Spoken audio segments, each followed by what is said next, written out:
Today's guest is an expert at predicting the future of money. This is going to be the biggest change to human civilization. That's what we're building here, is infinite humans. Economic growth picks up. Okay, great. But who gets paid for that growth? Managing billions of dollars at Goldman Sachs, he escaped Wall Street to build a private intelligence network that shaped investment choices of the wealthiest elite. Every year they're losing 8% of their money just by keeping it in a bank. And over 10 years, you've lost basically all of your purchasing power. Now through his company Real Vision, he's exposing the biggest lies told by the system, warning many about the financial crisis that's already begun.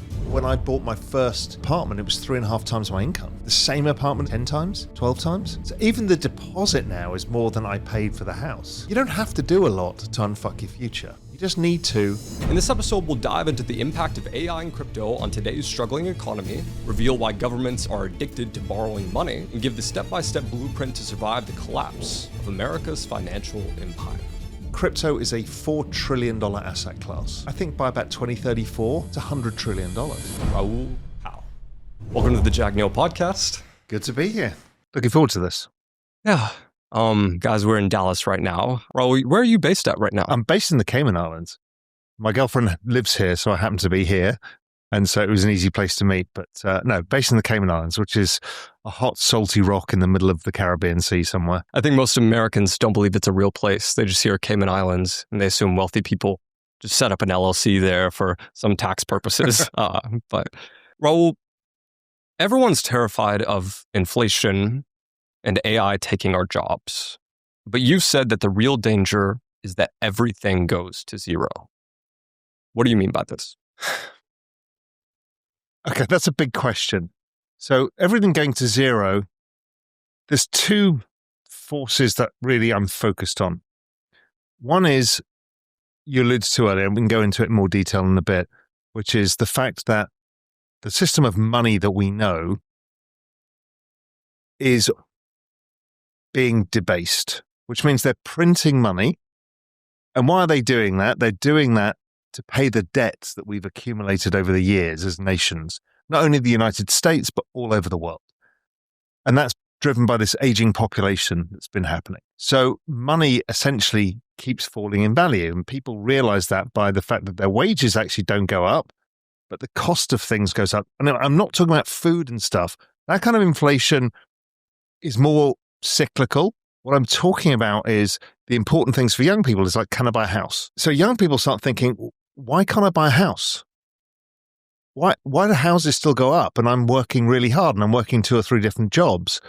That's because optically they're devaluing the value of the currency and it makes these assets expensive, but their wages don't go up in the same way. So that's one thing. The value of the currency goes to zero over time. So it's not an instant collapse. It's a slow thing that just makes life harder for everybody. The second thing is that most economic value is based on 2 things, either knowledge or labor. You either physically do things or you mentally do things. The value of those 2 things over time is going to zero because of the rise of AI and robots. Our previous guest, are you familiar with Chris Camillo? No.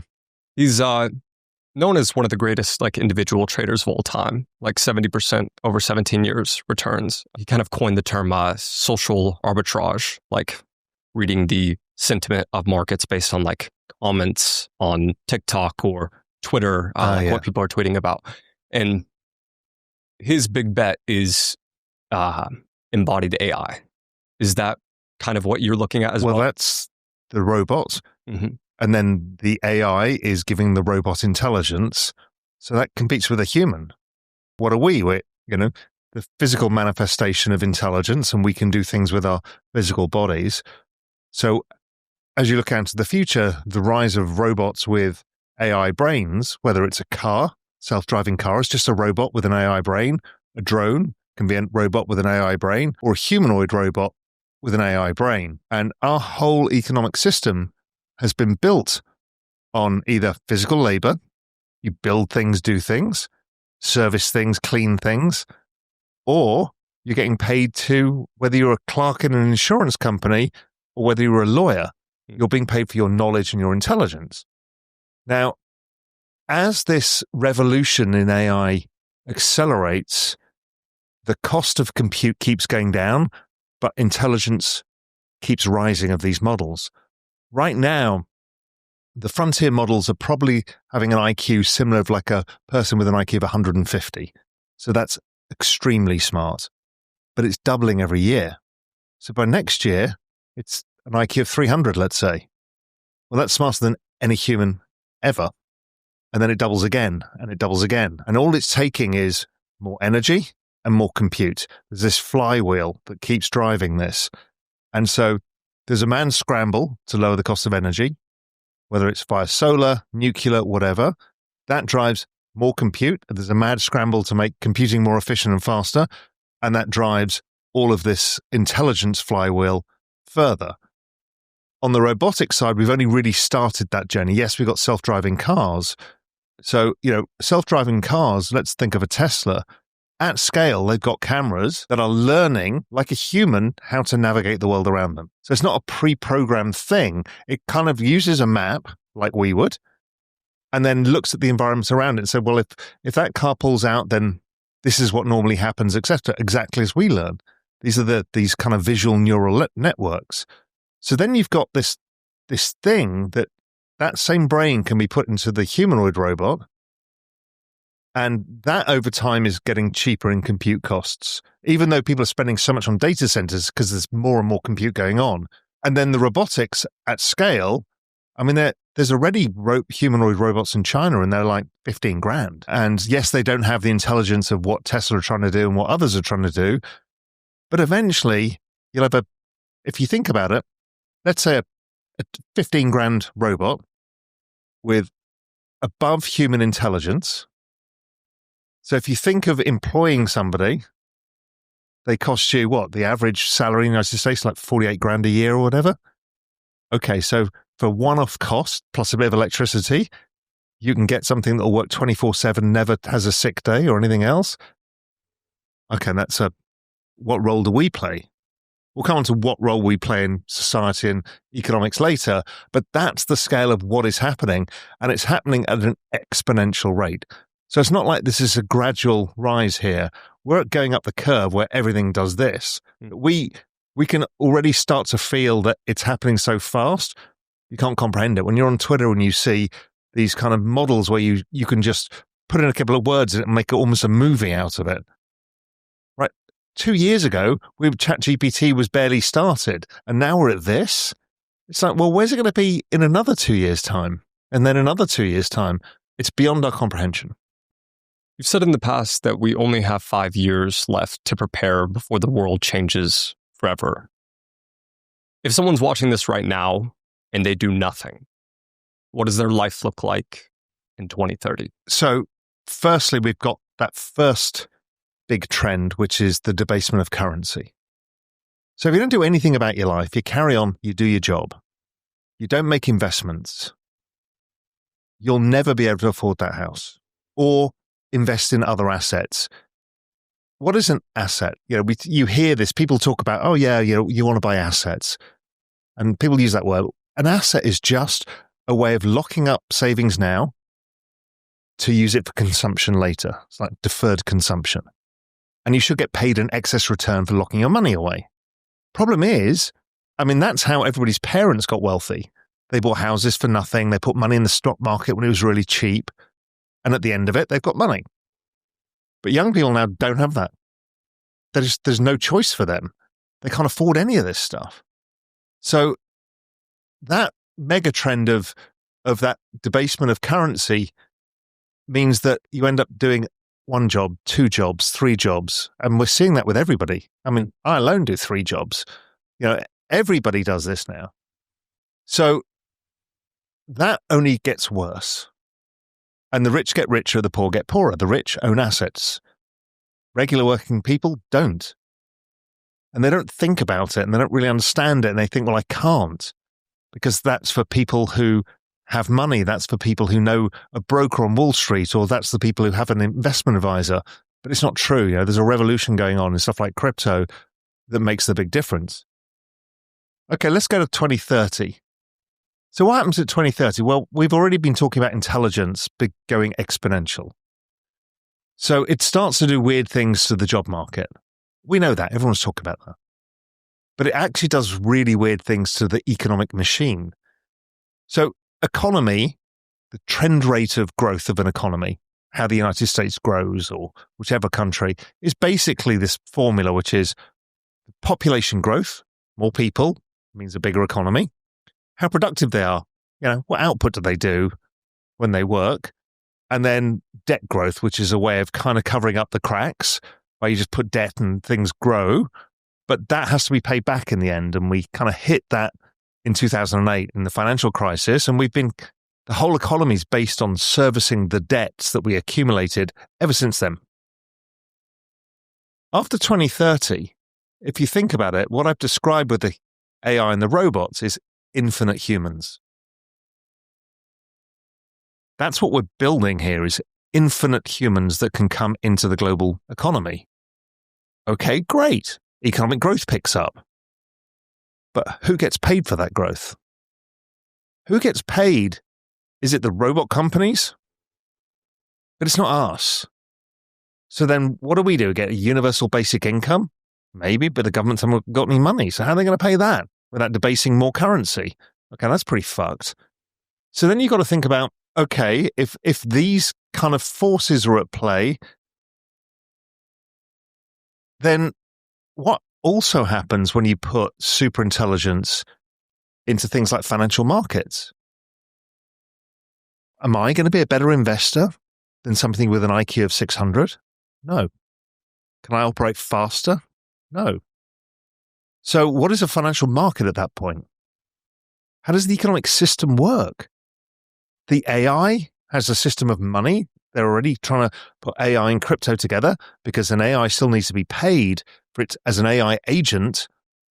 Like, agents are really like Fiverr, a website where you can choose somebody to do a specialized task.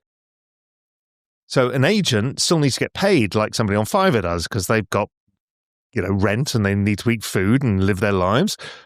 But the AI needs, go back to the same thing, compute and energy. So it's going to get paid. And some of them will generally operate at a profit, so they'll bear profit margin. But their agents are dealing with agents. They're subcontracting out work to each other. And so there'll be a system of money between them, which will likely via crypto rails is the only way of paying each other fast enough. So they're getting the economic pie. How does that work? If the agents are making the pie, people have been talking about the fact that single people can build billion-dollar businesses using AI. One person. So the whole economic system gets weird. It gets weird that it starts growing at an accelerated rate. The value doesn't accrue to us. Our savings have been debased, so they're basically worthless. And so the uncertainty becomes massive. My job as a macro investor, as a macro guy, I've, for my whole career of 30 years, have invested in big picture trends in economies and markets, looking for, looking into the future and saying, where's the world going to go? And creating the linkages and betting on that. And here we've got to the first place ever for me, where I get to some date like 2030, could be 2032, I don't know. I have no fucking idea. And so if I've no idea, and I'm considered an expert in doing this, and you listen to the AI people, they don't really know. Nobody really knows. The governments have no idea what's happening. I'm thinking, okay, well, if I'm right, we've got about 5 years to sort our shit out. And so that means if I'm trying to think, how do I get through this massive change? This is going to be the biggest change to human civilization in its history, because we were always the top of the tree, and now we're not. We're the next rung down. And then eventually there'll be artificial superintelligence, which will mean that the regular AI will be the next rung down, will be the third rung down. So if that's the case, the easiest way to get through it is to try and make as much money as possible now, so you're buffered from it. If you can observe it from a beach in the Cayman Islands drinking a pina colada, it's better than being disrupted in everything that you do. How do you make a choice if you're coming out of university? What job do you do? I don't know. Of course there'll be opportunities, and we'll talk about that later, for humans, but we don't know what they are yet. Hey, really quick. Most people assume that you have to work hard for money, but wealthy people know that you have to make your money work hard for you. But the problem with this is most people don't really know where to start. And that's why I was so excited when we started working with today's sponsor, Moomoo. Moomoo is a trading platform that gives you the same pro-level tools that Wallstreet has been using for years. Level 2 market data, advanced charting, earnings calendars, stock screeners, all in one place, right on your phone. And right now they've got 2 killer promos running for the next few weeks, so you're not going to want to miss out on this. First, any cash sitting in your account that's not invested will earn up to 8.1% interest for the first 3 months. And second, when you make a deposit into your account, you'll get a free NVIDIA stock worth up to $1,000 based on what you put in. So if you guys are ready to stop working so hard and finally let your money work for you, go to start.moomoo.com/Jack Neel. You can also scan the QR code on screen. Again, that's start.moomoo.com/Jack Neel. Thank you to Moomoo for sponsoring the podcast. And let's get back into the episode. And so you've got enormous amounts of risk, and the best way of hedging the risk is have a buffer. And investing is the only way. So that's what I fear. If you don't do anything, you've got maximum uncertainty. I mean, about the largest uncertainty humanity's ever had. And you don't have a cash buffer to deal with it. And the cash that you're earning is being devalued in the meantime. Before we talk about what someone can do right now to kind of set themselves up in the best place financially in the next few years, I did want to hone in on the point you made about the compute, because I know it's hard to develop a thesis around this, but Sam Altman in an interview recently said something along the lines of people might be distributed different amounts of compute, like for the AI, as opposed to UBI, you would get compute power and that would kind of be the currency. Do you think that's a faulty thesis? Look, it's possible, but again, it's too difficult to know what the economic system looks like. So could the currency of humanity be compute? I mean, really, the fundamental currency of humanity is energy. Really, because it's energy that does everything that we do. You know, that's what creates all the output.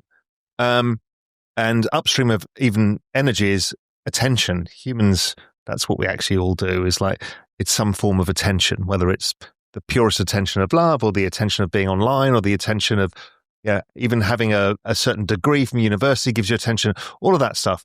So could compute be that? Yes, but who owns the compute to start with? What, OpenAI? So are we supposed to be grateful that they give us compute? Or are we better off to say, you know what, we should be paid for our attention? Because humans are humans. That's the one thing AI can't do, is be a human. So let us do human things and we get paid for the attention. This is this whole idea of Web3 and where crypto's going, which is the idea that right now, let's say this is on YouTube. You get some share of the ad revenue, but it's not a lot. And Google make a fortune and the advertisers get access to the viewer. But maybe in the world, we can share in that. So if we're giving our attention, we get paid for some of that attention too. Okay, that becomes an interesting model. It worries me that if it's just about compute, then we have to go begging to somebody to say, please, sir, can I have some more compute? That's not a way. I don't think. But I understand that compute is going to be central to everything. You know, this compute, energy, intelligence flywheel. And if intelligence is free, what do we need the compute for? So I've got a thesis about this, is that as humans, we can't be disrupted as humans. As labor, as workers, yes. But as humans, we can't. So here's how I think about this. The machines started beating humans at chess 30 years ago. Yet chess is a multi-billion-dollar industry. Why? Because humans love to see humans compete with each other. And okay, that's kind of an interesting signal. You know, in the future, a lot of podcasts will be AI characters creating podcasts. But in real life meetups, that's human. You won't change that either. Sports events, you won't change that. You won't change music events. Yes, ABBA are on tour in the UK. Well, not on tour. There is a venue in the UK as holograms, but then the experience is actually a bunch of humans watching an ABBA event. So I think the ability to be human is the answer to everything. What that means, we don't know yet. But human attention, is what humans actually crave of all. So that is an economic system in its own right. Yeah, I definitely foresee AI taking over some of the content pillars on the internet. Maybe like certain storytelling or documentary-based videos. But no, more. Yeah. So I've already got a Raoul bot on the Real Vision platform. And the Raoul bot speaks in my voice. It's trained on all of my free content. Plus, I fed it 100 books. I've fed it all sorts of stuff. And you talk to it in my voice. Within the next couple of months, I'll have a video version. Okay, great. So you speak to me. You call me up. You speak to me in video form. It'll be a bit clunky at first, but, give it a year or two. It'll be perfect. All content is going to one-to-one and not one-to-many. So this is a one-to-many format. Well, two of us, but you know what I mean. And then it's broadcast and however many people watch it. It'll be interesting if the Raoul bot is able to market itself. Of course it is. AI can do that easily already. So not only will it market itself, it'll create a one-to-one experience for people. It'll interview other AI bots, so it could speak to Mark Cuban bot, and they'll have the conversation, and that becomes content in its own right. But then if you think about the AI, then Netflix becomes a one-to-one experience. So your version of the show will be entirely different to my version because, you know what? They're building it for your attention. So they'll change it for your attention versus what gets my attention. So, and Netflix have already talked about this. So the whole world is going to get a bit weird. But again, if we go to I always look at the equal and opposite. So, okay, that's a really interesting trend. I'm going to lean into that. You'll probably end up leaning into that. AI will be part of what we do. What is the opposite? Well, the opposite is in real life. So nobody can replicate that. It's thinking through how do you react to everything becoming that is, okay, well then we'll still have moments like Game of Thrones where everybody talks about the same thing. It's that shared interest of humanity, which is why sports is so powerful because you don't know how it's going to end. They can't change it with the AI.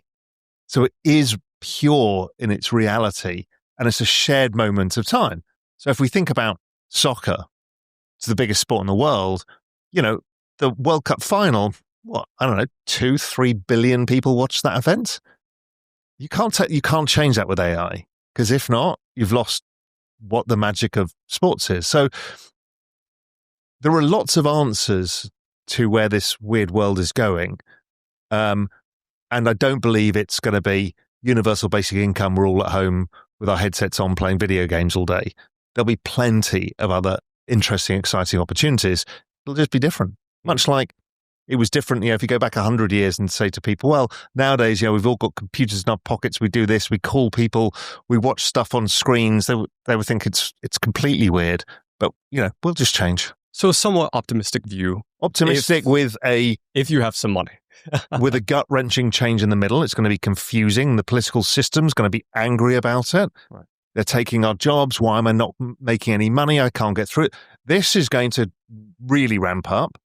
But yes, if you've got some money, if you take steps to make some money, you will have a much higher probability of getting through this smoothly. So to put it in your words, how do you unfuck your life for the next 5 years? So I think almost everybody knowing this understands why I use that kind of mimetic language of how to unfuck your future, because everyone feels like their future's been fucked. When they looked at their parents, they were buying houses in their 20s. If I go back to when I bought my first house or apartment, I was working in investment banking in London. I was like 25. I wasn't earning a massive salary, but I was in a high-paid industry. Okay, fine. But I bought an apartment. It was 3.5 times my income.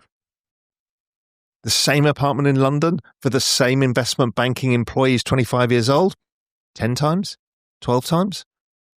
So even the deposit now is more than I paid for the house. I mean, that's how fucked we are, and it's only getting worse. You see, as we keep debasing the currency by 8% a year, these assets naturally just go up 8% because, again, it's the optics of the denominator, the value of money falling, so it buys less. So that goes up, and then we got normal inflation. Just, go to the bloody supermarket or a restaurant in the United States. It's insanity how expensive it is now. But wages, well, they go up about 3% a year. Maybe if you're really lucky, 5% a year. But still, you kind of feel like you're on the hamster wheel and you just don't get anywhere. And that's what we've got to solve for people. Because if you don't break out of this, you're trapped. And it's a huge trap. And it's not going to change. What do those steps look like? There's weird times when something happens and people don't realize it at first, but it's a systemically gigantic thing. And this was cryptocurrency, which is weird because it gets a bad rap. People don't really know what it is, and they see a lot of speculation online. There's a bunch of crypto bros, and you see the newspapers and the media don't like it, but half your friends are into it. Nobody quite really understands it. Simply put, I discovered it back in 2012. And I had gone through the financial crisis, and I was lucky enough to predict a lot of it when I was writing my research, Global Macro Investor. And I predicted the financial crisis. It was worse than I thought it was going to be. Then most people won't remember, but after that, in 2011, 2012, we had the European debt crisis where European governments almost all went bust. It was an extraordinary situation. Half the European banks went under for the second time. So between those two events, I was living in a beach town in Spain. A good portion of our friends went bankrupt because they were in the real estate business or whatever. My parents' friends who were pensioners, retirees, well, the banks took their money. So then you start realizing, oh, well, in the financial crisis, nobody knew who owned anything. When Lehman went under, there was a mad panic because we found out that each piece of collateral, that the thing that you give to borrow money, like you put a deposit on a house, that's collateral. Well, all of that was levered 30 times. So 30 people had the same claim on the same asset. So you're like, okay, none of us actually own any of this stuff. And then we found out that you actually don't own your money in the bank either. And then that was a holy shit moment for me. It's like, okay, we have got to have a new system here because this is not going to be solved. And then suddenly somebody tapped me on the shoulder and said, you need to take a proper look at Bitcoin. And I'd heard about it, didn't know, but my job as a macro guy is to be open to new trends and ideas. And I looked at it and I realized that this new system of money, which is what it was at the time, was revolutionary in the fact that you could prove who owned everything because it's on the blockchain. And what was also revolutionary, it was fractionalizable. And we'll come on to why that's important in a sec. So I saw this and thought, you know what? This is the entire future of the financial system. So I started investing back then. So now people think, well, Bitcoin's at 100 grand, or 120 grand. What can I do? I can't afford it. No, that's not the point. You can buy 10 cents of it. It still goes up more than any asset. Well, it's the best performing asset in all human history. Since 2012, it's up 64 million % since I started looking at it. Now, I didn't, unfortunately, keep my original investment all the way through, but I know some people who did. I bought it and sold it, but have held on for a very long time. And all of my net worth is basically in this. In my liquid net worth is in crypto. So it goes up massively fast. On average, about 145% a year. We're all told to put our money in a 401k and they put it in the S&P 500 and it goes up 12% a year. So if 8% of it is currency debasement and there's 3% inflation, you're actually not making money by investing in the S&P 500. But that's what you're told to do by the system. Little gold nugget for you guys. So here Raoul is talking about how investing in a 401k, a Roth IRA, or the S&P 500 isn't going to get you as good of a return as Bitcoin. But thanks to today's sponsor, I Trust Capital, you can actually get the advantages of both. See, these guys let you buy Bitcoin, ETH, Solana, over 100 cryptocurrencies, all inside of an advantaged IRA account. I just transferred all of my accounts over to them so I could get the same retirement benefits with assets that actually have a chance of beating inflation. So if you guys don't want to miss out on the biggest wealth transfer of our lifetime while still being smart with your money, head over to itrustcapital.com/Jack Neel. Just make sure to use the promo code JACK8 for an easy $100 sign-up bonus. Anyway, guys, back to the podcast. Yeah, you could buy some tech stocks and they go up a bit more. But crypto's a complete paradigm shift. And so what it means is anybody can put in 10% of their monthly wage, however rich you are, and you can compound wealth at 100% a year, let's say. Okay, that's really powerful, even though it goes up and down a lot. So it can go down 70%, 80%, but over time, it just keeps going up. And that's based on the fact that it's essentially a network of money. The more people who join it, the more the value goes up because we're buying it. And the more activity that happens, the more valuable this whole thing gets. And then there are other cryptocurrencies that came like Ethereum that give you a smart contract, which is a whole way of programming the internet all over again. What we're creating is not only a new internet, but also the internet of money itself. So we're creating a whole new layer that people don't see yet because they think it's all a bunch of nonsense. But really, it's just the future of the internet where money is embedded within it and value. So we talked about how you and I could get paid to capture our attention. This comes all on these rails. So if we're transitioning into this new system and we can all buy a bit of it, we can all make quite a lot of money. So you get a choice. Do you buy the S&P 500, which is what you're told to buy, or do you buy crypto, which grows at a lot? So then you start to realize once you do this for a period of time, you end up thinking, oh, fuck, I don't put enough into this. This is my answer. And the more people use it, the more the value goes up, the more it unfucks everybody's future because it's a different system than that fiat system that we talked about before that keeps getting debased. Right now, crypto is a $4 trillion asset class across all of the different tokens and protocols. A lot of this is just technology. So if you think about the internet when it rose, we couldn't invest in it.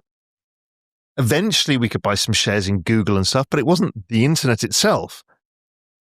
Right? It's businesses built on top of the internet. Here we can actually own the internet itself. And everybody can. So it's like a public service good that we can all buy some of. Okay, that's amazing. It's currently worth $4 trillion today in its current form. If we just follow the trend rate of growth, I think by about 2034, it's $100 trillion. So at only 4% of the journey. And this is why you can unfuck your future. If you're only 4% of the journey, you can make a lot of money. And you finally get to participate in this global internet infrastructure layer and a new system of money. And you sidestep all of the debasement of currency, and you're leaning into the future of AI because the AI are going to pay themselves using cryptocurrency, and you avoid all of the other issues we've talked about. So it becomes blindingly obvious that this is the answer. And what's amazing is you go and tell your parents or friends, and they just think you're an idiot. They think it's too risky. And then you say, but they don't understand that every year they're losing 8% of their money just by keeping it in a bank. And over 10 years, you've lost basically all of your purchasing power. You've got virtually nothing left. And this way you do the opposite. You start compounding gains really fast. And then they come and laugh at you every time it falls 70% every 4 years. And what you need to do at that point is just keep buying it over time. And every time I've done that, it just keeps compounding. So we've never had an asset that's done this before. How fast is it growing? The internet, it's growing twice the speed of the internet and has been since the first 5 million internet users and the first 5 million crypto users. I've measured them since, and crypto.com does so. It's been growing at twice the speed. So this is the fastest adoption of any technology humanity has ever seen until AI has just come and beaten it.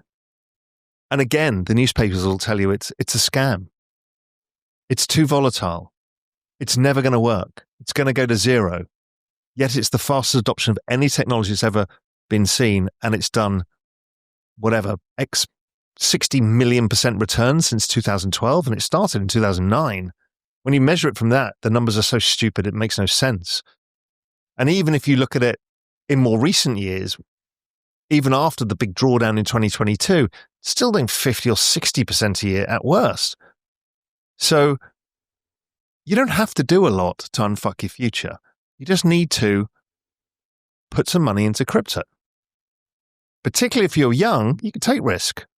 It can go up and down. And we'll talk about the crypto risk curve and not fucking it up, because that's the other thing, is don't fuck this up, which is another important thing, is once you get there, you start thinking it's a casino. Oh, but that guy's made 100x and he made 1,000x and I need to do that. You don't need to do all of that stuff. If you're not careful, that's how you lose your money, is by playing the casino. You don't need to play the casino. You just need to buy some high quality assets and do nothing. Look at all the rich people in the world. Did they trade to get there? Most of them didn't. Jeff Bezos just held Amazon shares. Elon Musk just held a few company shares. All of these people have made it from basically one bet and just holding on and letting the gains compound. You said $100 trillion by 2030, right? Probably 20. Let's call it, if I look at the trend, it depends, somewhere between 2032 and 2034. Got it. Okay. And then for reference for people, what is the market cap roughly of the entirety of the S&P? The global equity market, all of equities in the entire world, is, I don't know, something like 100 to 150 trillion, 200 trillion, let's say.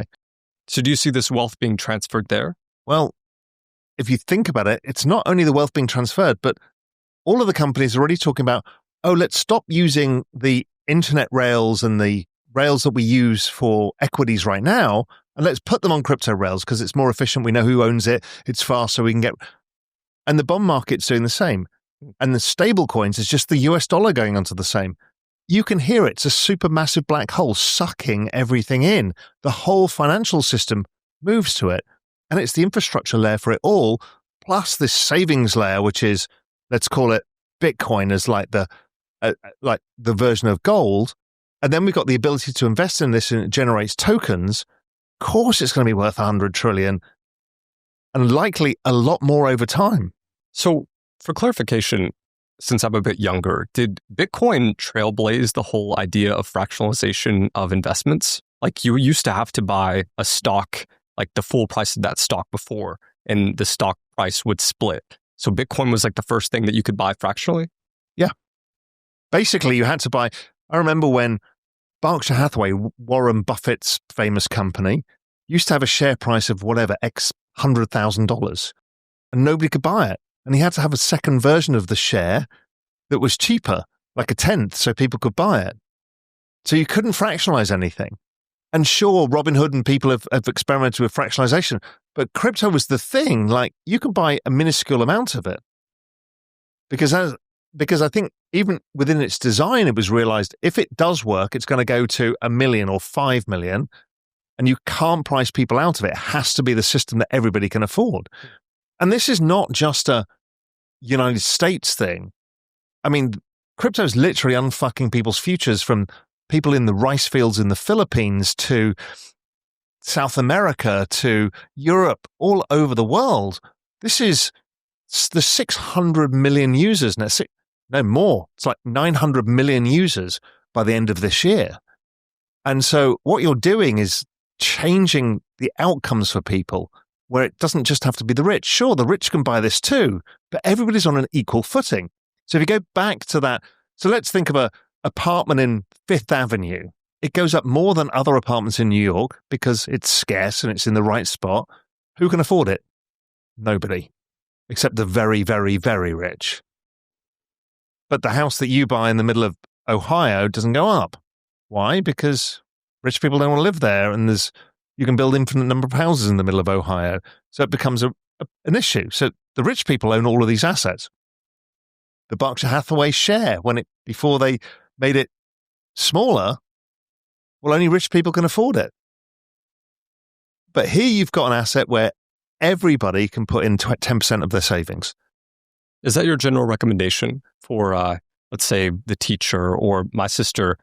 She's a researcher going to become a professor. I've kind of told her to allocate maybe $100 a month. But then there's the flip side of this, which is pretty common today, is like the young entrepreneur, the young freelancer that's investing back into their business. Like me, I used to own a significant amount of Bitcoin, but I've recently, or maybe 2 years ago, transferred most of it to cash just so I could reinvest into the business to get a more outlandish return. Like, how do you kind of tell those two people how to invest? Okay. Firstly, it's actually pretty hard to build a business that grows at 145% a year, every single year. True. And I've realized that. I mean, I've got friends of mine who discovered Bitcoin back in 2011, 2012. They've never done anything again. And they're like, people come to me for investments. They're like, show me that it's actually going to do better. I said, do you not build a business? They said, what's the fucking point? If I didn't sell, I wouldn't have to be doing business okay, right now. So that's my point, right? That is my point. And if I hadn't sold when I first bought it, I wouldn't have to do anything ever again either. And we can do it because we choose to. My general theory behind this is if you don't have much savings and you're young, put all of your savings into this. And I know that sounds obscene, but this is the only way. So put as much as you can in. If you're building a business, invest in yourself too. Okay, great.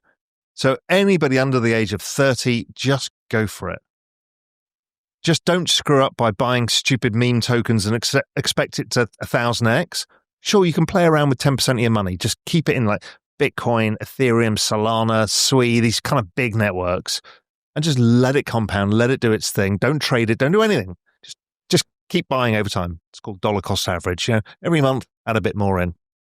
And then you can play around with some other stuff because it's fun, and that's okay.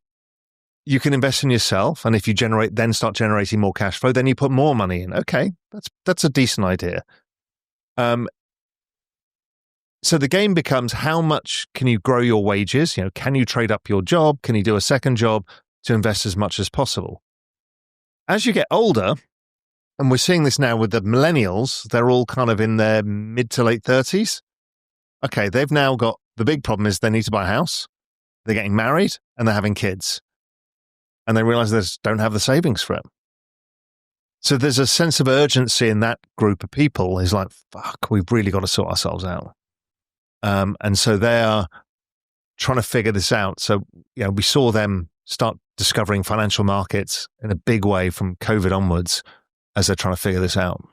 A pushback to this, I personally don't invest in real estate, but many people say that real estate is good for both the tax advantages and the ability to leverage it to buy other properties. Like what's the impact of Bitcoin being able to leverage against that, Okay, so firstly, let's talk about that, because it's one of the things that really pisses me off is there is a massive online TikTok and probably Instagram trend, which is passive income. It's like this, we all want passive income. There's no such thing as passive income. I've owned many properties in my life. I've had rental properties and houses I live in. They are all a sucking of costs and time. There's always something breaking. There's always something wrong. Your tenants leave. They leave you on the lurch. They've trashed the place. You've got to redecorate it. You're not getting rent. Before you know it, you've got the mortgage payments to make. And how much money can you beat the 145% a year? Or the 100% a year? Or the 50% a year? No. So here we've got this digital property. There's only 21 million, so it's scarce. Why would you bother? You can make one investment and go to the beach and do nothing. Versus, I need to go and borrow money from the bank, hope the economic system keeps me afloat, hope I keep my job so I can pay the mortgage payments, hope the other one on the first property, I hope the other one, the payments the tenants can keep in their job, I hope, okay, great. Maybe you think you've sorted that out. Next thing that happens is everyone starts working from home and not the office. So they're leaving the city and you've suddenly got 5 apartments in a city and nobody wants to go to the city. Now what do? You can't sell them either. So you don't know. So the people who all bought office real estate, they're like, obviously companies, I just rented to them. They're brilliant. They always pay the bill. Well, everyone's working from home. Fucking real estate's empty everywhere. You still run a lot of risk, but you don't get the returns you can from investing in crypto. or even investing in technology stocks. And I like the idea of crypto and technology stocks, even as holding the two, and then focusing the rest of the time, just keep focusing on your income, grow your income, build your business, do what you can, because you're investing past that 2030 date. You're investing in your own demise. The acceleration of technology means technology stocks go up. The more they have to debase the currency to pay the debt for the baby boomers, the more your crypto goes up. The more that AI needs crypto to pay itself for the compute and the energy, the more your crypto goes up. Okay, so now you've got a system really working for your own disruption. So it's a hedge against your life. And then you can just focus, as opposed to finding real estate, buying real estate, doing it up, renting it out, all of the hassle. You can now focus on your job, or finding another job, or finding something you love that can generate more income. And then you can invest more of that income. And before you know it, you're enjoying yourself, doing something you find interesting, and the numbers are working for you. But people aren't told this on, the whole TikTok passive income trend is just bullshit. It's a very, very hard way to make a living. What you're making me realize here, and this is a bit of an aside, is that someone like me, I've kind of realized that with business in the past, it doesn't make any sense to take any profits because I live in California, so I get taxed out the ass. And then you also get taxed on sales tax, state tax, all the other things. So it makes more sense for me to gear up to sell a company at a certain point and maybe pay the 20% capital gains on that. But I'm wondering if I might as well just get a salaried job, take all the profits from it and put it into Bitcoin, if that would likely yield a higher return. And if business is kind of dead compared to just investing your salary into Bitcoin. You just hold the Bitcoin on your balance sheet in the business. And we're seeing the rise of that too. So you just use your business as your private savings vehicle, because you're actually accumulating wealth in your business as you grow it, because you own shares. So why not just say, well, as opposed to if I don't need the money right now, if I can just take what I need to live and do this, cover my costs, well, then why don't I just have a savings account within my business, which is my cash balance, and I invested in crypto? Okay, that's kind of interesting. The other thing, there's many arbitrages in this whole equation. One of them is quality of life. What do we work for? Actually, in the end, yes, sure, there's status, and first you got the Maslow's hierarchy of needs. The bottom rung is you need food, shelter, health, the basic things, and then after that, it actually comes more down to ego and that kind of stuff. But if you want to cover the bottom tier of that, your food, your shelter, but have a quality of life, people don't realize that they can just move. I'd figured this out. When I was living in London, it was expensive, I was stressed, it was busy. I moved to Spain, and for the price of a 3-bedroom apartment in a relatively nice part of London, I bought a 5-6-bedroom house on 10 acres near the beach on the side of a mountain in a national park. It's like, oh my God, the sun shines, 300 days a year, and taxes were lower, and the restaurants were half the price of London, maybe a third of the price. So suddenly, on much less money, you're living like a god. And it's like, okay, this is possible. People don't realize this. So in America, you can move to different states, and we're seeing people move around. So they're leaving California, whether they come to Texas, but Texas doesn't give you a lot of quality of life, just less taxes. I mean, we're here now, and it's not, I wouldn't say it's the highest quality of life. We're seeing people move to Nashville. Okay, higher quality of life. You got nature around you, stuff like that. Older people tend to move to Florida for some of that. Some people have moved to Puerto Rico. Okay, I get that. Really? There's whole Latin America. You can go and live in El Salvador, Nicaragua, Costa Rica for a fraction of the price. You can have a house on the beach or right near the beach. The cost of food is a fifth of that in the United States, and you can work on your laptop from anywhere. Okay, talk about arbitrage.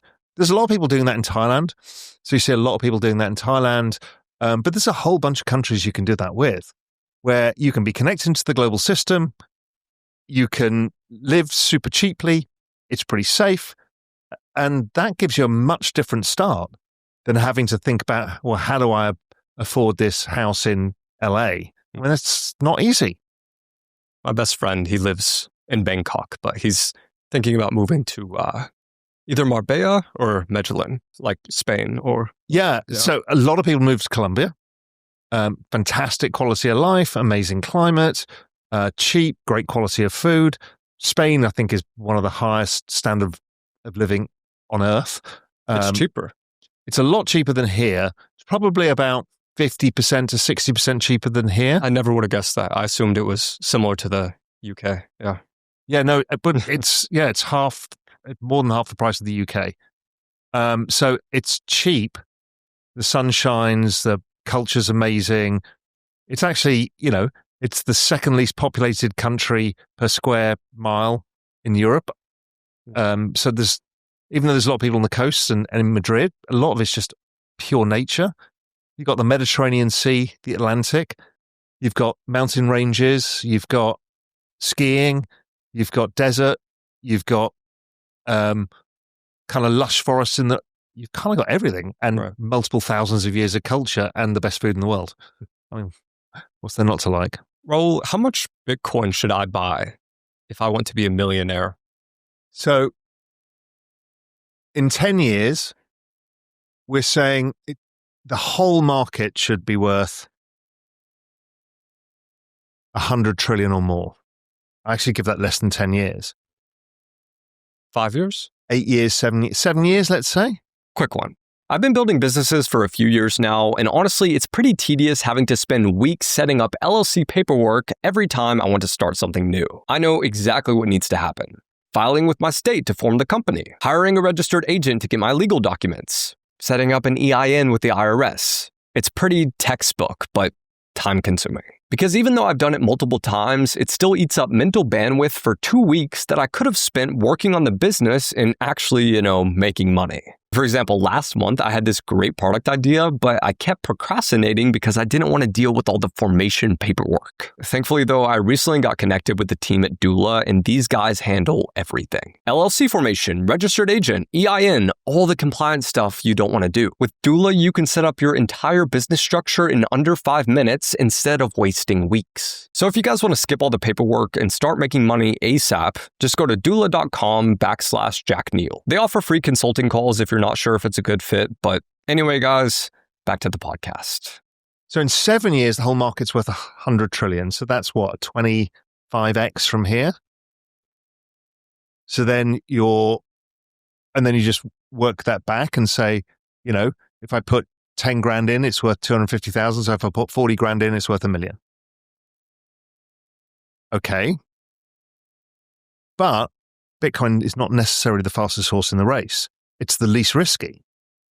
Could Ethereum or Solana or a mix of those do that faster? For sure. So I've seen people go from 10 grand to a millionaire in less than a year in this space. Now, you're taking obscene risks in something that's probably most likely to go to zero.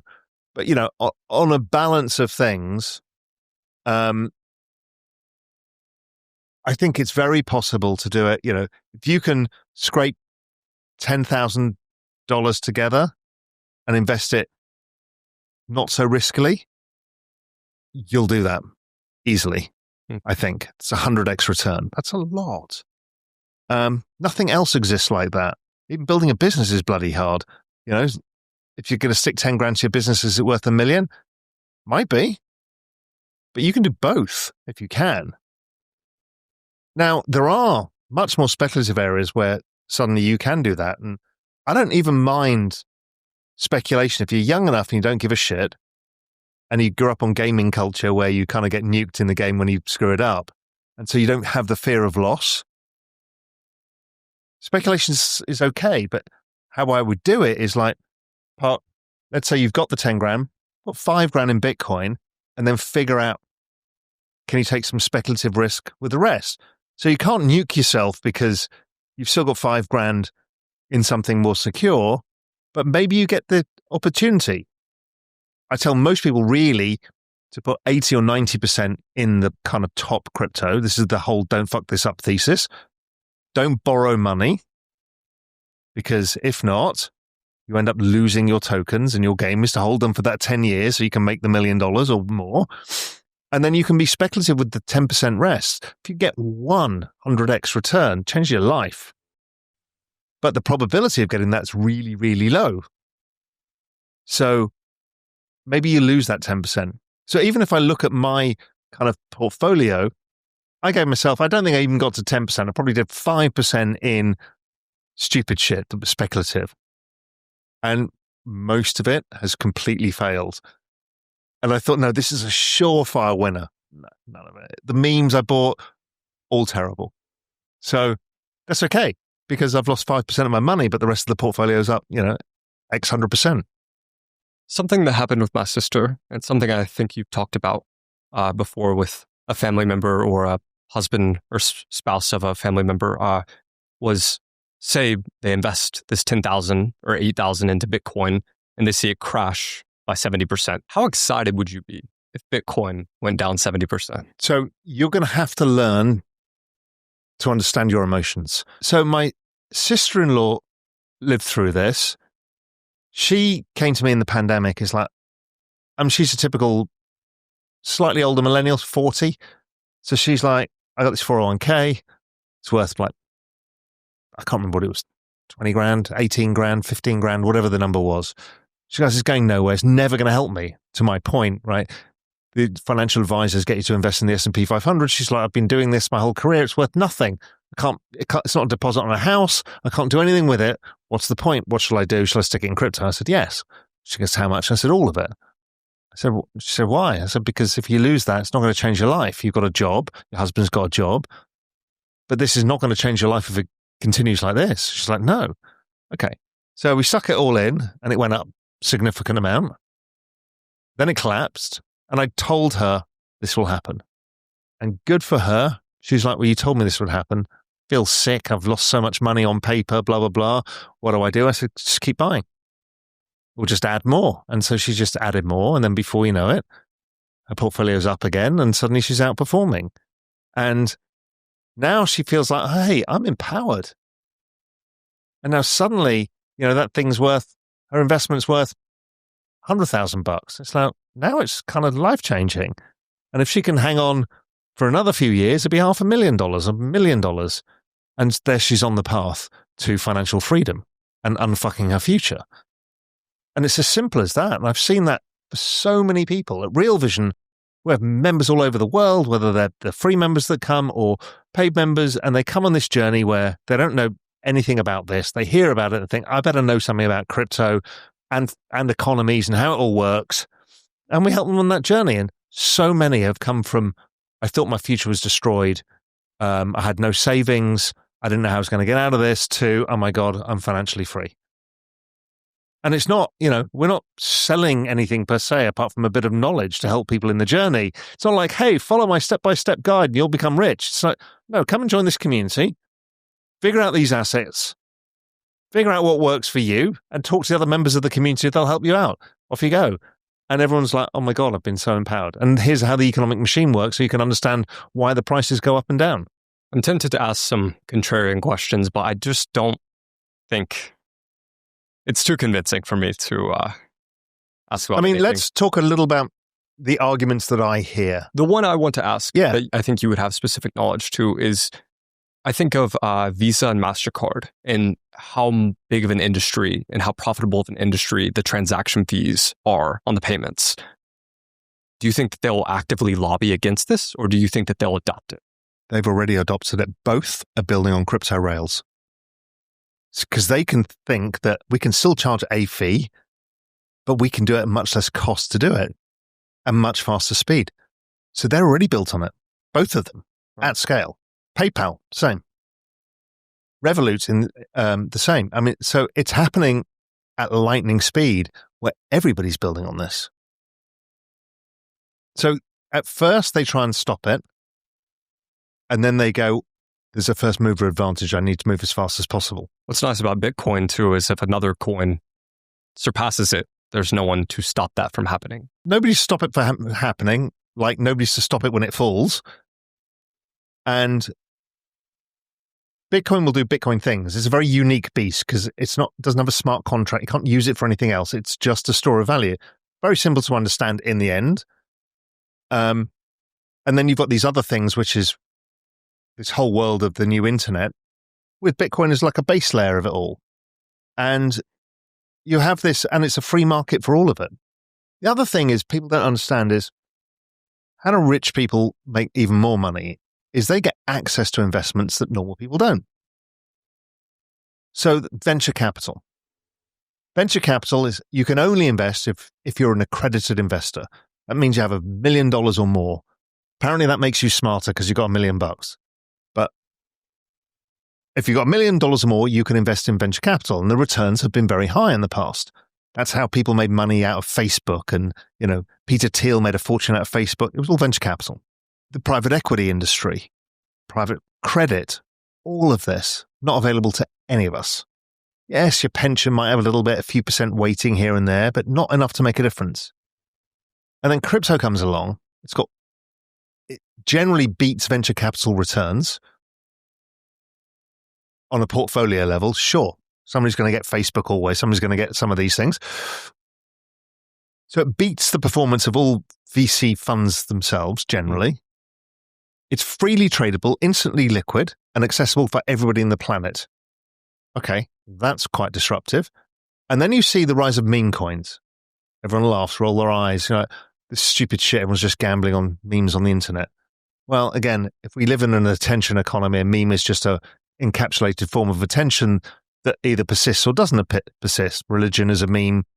Government is a meme. Everything is a meme. Money even itself is a meme. Some persist over time.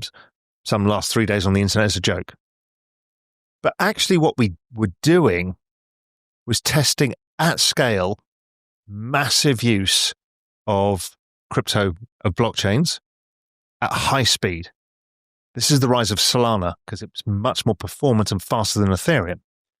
And so we could battle test it at scale while we all speculated and had a lot of fun doing it and lost most of our money doing it as well. And saw some random friend get rich from doing it. Okay, great. What we were actually doing was testing instant formation of capital for businesses. That's where this is going, where Jack comes up with a great business idea, as opposed to going around to VCs and they take an egregious amount of your business and it's really hard and it's miserable and you get all the 1,000 no's. Give it to the world and say, do you want to back my idea or not? That Trump token created $10 billion of value in 2 hours. That is capital formation for the internet age. And anybody has access to this. We just haven't used it for that yet. That's where this is going.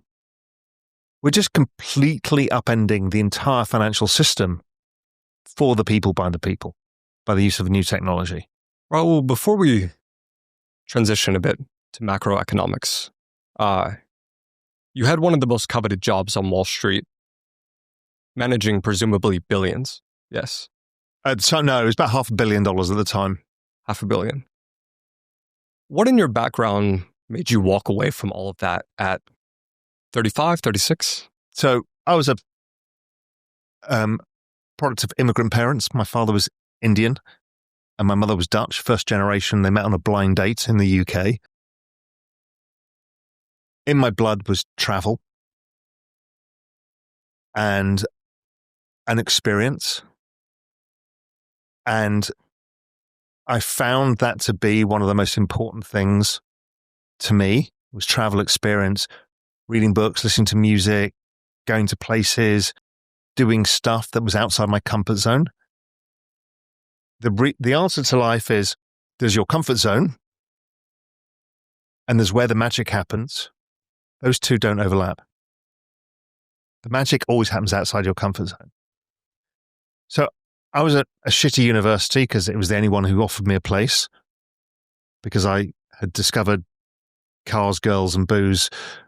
And so only got into one university. I managed to get through okay, graduated into recession, couldn't get a job. Eventually found myself in finance by kind of manifesting my own destiny because that's what I wanted to do and I was going to go there. And that trade-off is, so everyone goes, oh, you get so well paid in finance. Yeah, but you sell your soul to the devil. The sheer amount of pressure when you're on the trading and sales side is astronomical. The amount of hours, the travel, everything else is preposterous. And so after a while you say, okay, do I want to be the richest person in money terms, or do I want to be the richest person in life terms? And when I was at university, my girlfriend at the time's mother lived in Mallorca in Spain. It's a gorgeous island. And we were staying at her apartment, and we had gone to the beach. It was like Easter, sometime around Easter. So the weather was nice, not perfect, but it was nice. And somebody was grilling sardines on the beach and selling cold beer. It cost nothing. And we went down there, sat on the sand and drank a cold beer and ate these sardines. And I looked up, and there's this little mini peninsula with some palm trees, some pine trees, typical of Spain. And there's this long table of like 25, 30 people. And it's like grandparents, kids, friends, family. And they're all eating paella up there for lunch, drinking wine, having fun. And I'm like, okay, that's life. These people are living their lives to the fullest, overlooking the sea, eating simple food, having this fun. And that stuck me every day when I was on the tube at 5 o'clock in the morning to get into Goldman or wherever I was working, or the hedge fund. That was the thing that I was fixated on, is how I'm going to manifest that feeling, not that exact scene, but that feeling of freedom, nature, quality of life. And that's what I went for. I went for that trade-off. So it became natural to me when I was at the hedge fund, and I wasn't having my best year. I'd had 3 good years. I wasn't having a great year. Couldn't figure everything out. And I'd had a house in Spain for a while. And that's another story in its own right. That's actually a good story. But I had upgraded that house. And I was going a lot to Spain because I bought that house, but prior I had this other house. And I was going a lot to Spain. And a friend of mine called me up and goes, how many times have you been to Spain this year? I said, don't know. He said, check. I checked, said 32 times. He goes, well, you're running away from something. And I'm like, yeah, I am. And what I wanted to do was actually run into this quality of life, because it was becoming so different to the other quality of life of work and stress and everything else. And you looked at that and you're like, okay, this is the trade. It's not about being the richest man. I could have stayed at the hedge fund or could have stayed at Goldman and made more money. But the massive lifestyle leap, even though I was living in a nice apartment in London, everything, the massive lifestyle leap was so worth it. Now, there were trade-offs with that in the end as well. But that whole game was kind of why it came naturally for me, because I like adventure. I've traveled to, 120 countries around the world. I've walked across deserts, climbed mountains. I've driven from Northern Europe to the central of Africa twice. I've done everything. I've been shark diving around the world. So adventure is something. Outside my comfort zone is where the magic happens. Focus on that, and your life is much more enriching. I love that. I know one of your keystone pieces of advice is that if you're 18, 19, you should take a year or two to travel the world, because that'll teach you more than most other things. And I will say, as someone who's fairly well traveled, that 100% true. I mean, you can't literally, you know nothing as an 18 or 19-year-old, and you think you're sort of figuring the world out. All you're figuring out is your small little part. And you might get your political opinions from your parents and your social opinions from the people around you. And you might read something and say, well, that's interesting. Go somewhere.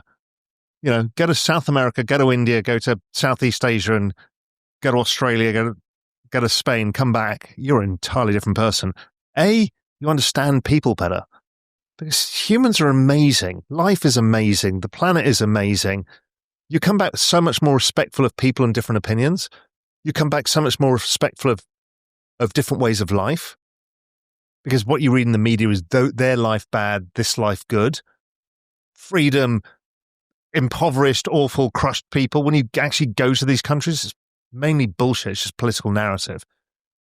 You learn so much about what the world is like that it will change you forever in positive ways you don't yet understand. It'll also make your career 10 times more successful because you can understand different perspectives and you see opportunities where others don't. And I used to see this when I was at Goldman. We ran the graduate training program. Impossible to get into because at the time, Goldman was the single most aspired to company for MBAs on earth. Right. So you just couldn't get in because it was like the best of the best from the best universities. And what we got was a process sausage factory of the top universities, of kids who only wanted to be investment bankers, who spent their spare time getting internships and going to the Hamptons and hanging around investment bankers and acting like investment bankers and dressing like investment bankers. And I tell them they're fucking robots. And I'm like, you're unemployable. You don't know how to speak to normal people. What do you think the portfolio manager that you need to talk to who's in Sweden has any interest in your stupid American investment banker narrow view on the world? So I used to hire anybody who'd travel, go and do different things and interesting things, because if you haven't been outside your comfort zone, you haven't seen the magic. How did the media and Wall Street work together, if they do? So it's always about following the incentives, and you have to follow the money. So who pays the Financial Times for advertising? The financial industry. Who gives them access to stories? The financial industry. Who does that for Bloomberg? Well, Bloomberg's slightly different. It's Mike Bloomberg. He doesn't need the money from the media, but he sells Bloomberg terminals to the finance companies. Who pays the economists? Yes, we pay a subscription, but a lot of it comes from sponsorship and advertising. So you've got this enormous amount of money that invests in the media that keeps the media afloat in finance. So what they will say is, hey, we've got a story for you, we've got a perspective for you, or even more nefariously, we don't want you to talk about this. We're going to give you this money. It's the same for the pharmaceutical industry, the food industry, they're all the same. Then they take their money and lobby in Capitol Hill and go talk to the politicians and say, we want these things. And what they do is throw money. So there's this system of money that goes around that's whole job is to create an advantageous situation for the legacy financial companies. And so in the end, the media, even if they feel like they're independent, they're still not getting the information. So it's a staggering thing. I talk about debasement of currency. Everybody who owns crypto knows about this. It's provable. Not one university teaches it, and no newspapers talk about it. Last time I checked, it was mentioned once on CNBC by somebody, and not once appeared in print. So the biggest economic trend of our times is not even talked about. Why is that? Well, because they don't want you to know. Even the government doesn't want it to know that the only way of paying their debt is by printing extra money to pay for that debt. Why do they not want you to know? Because it's a tax on everybody of 8% a year. And so they're just basically stealing for you to pay the debt. But nobody realizes it. So we're all up in the arms when inflation goes up to 3%. That's not the fucking story. The story is what they're doing to your money. And why you have to work 3 jobs now, when 20 years ago, 1 job, you could buy a house with 3 times your income.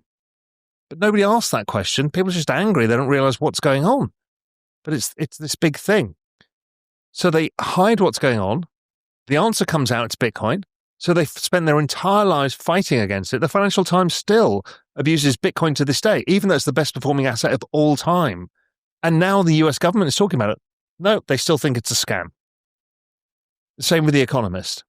And the same with most of the media. It's absurd. But what they're actually saying to you is, no, you need to go to the gatekeepers.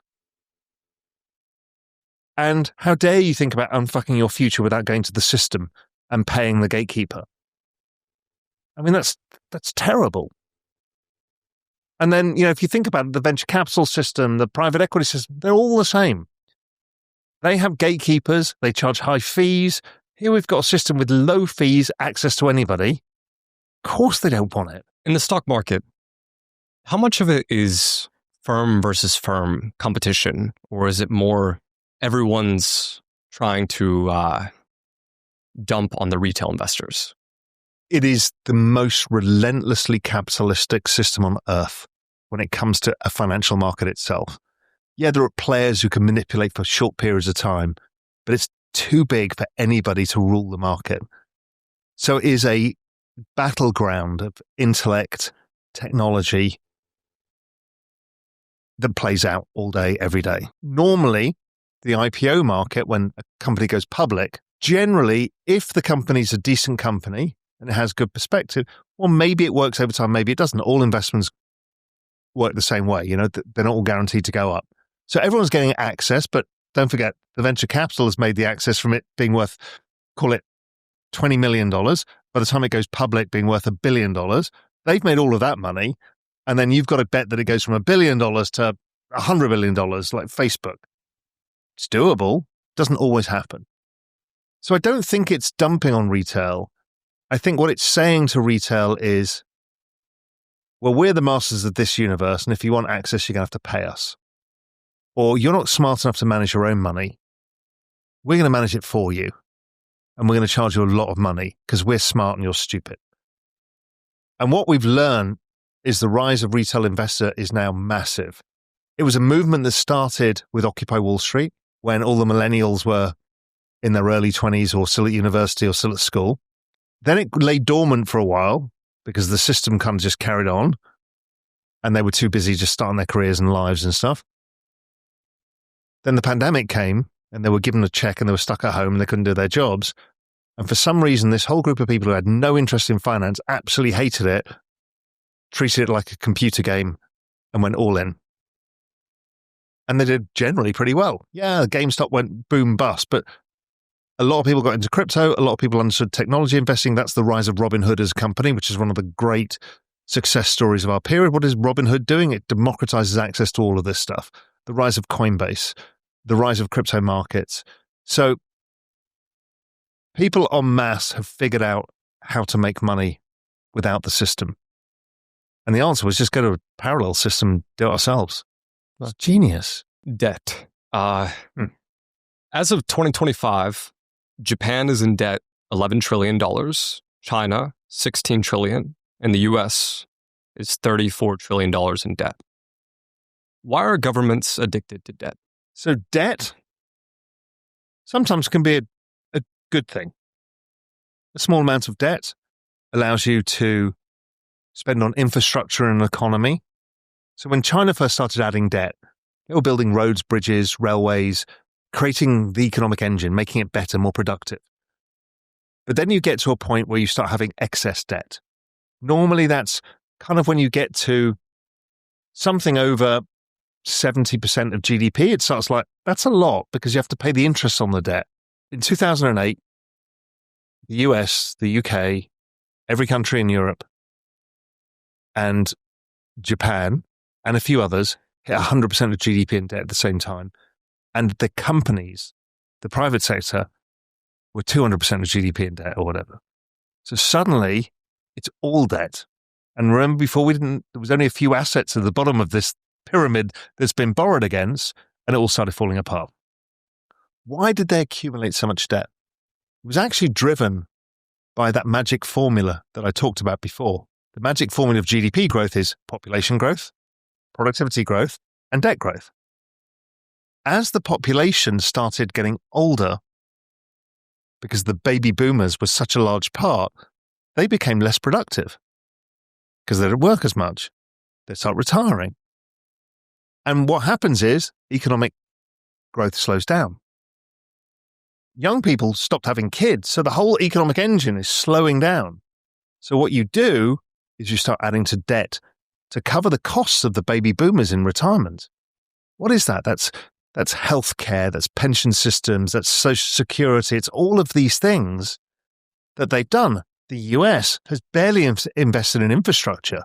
when you go to Asia, and you've been to Asia, it's wildly different infrastructure versus here. People think they're third world countries. Go to China. It's like, it's stupidly advanced. But China did the same issue. Their population got old really fast because they had a one-child policy, a few decades ago. And that suddenly meant their population is now shrinking faster than any country in the world. Now, they happen to have a big population. But still, to offset that, they've massively increased debt. What do? They built bridges to nowhere and trains that people didn't use and buildings everywhere. It's just debt upon debt upon debt. And then you've got military spending and the other things on top. And so it's all been driven by demographics.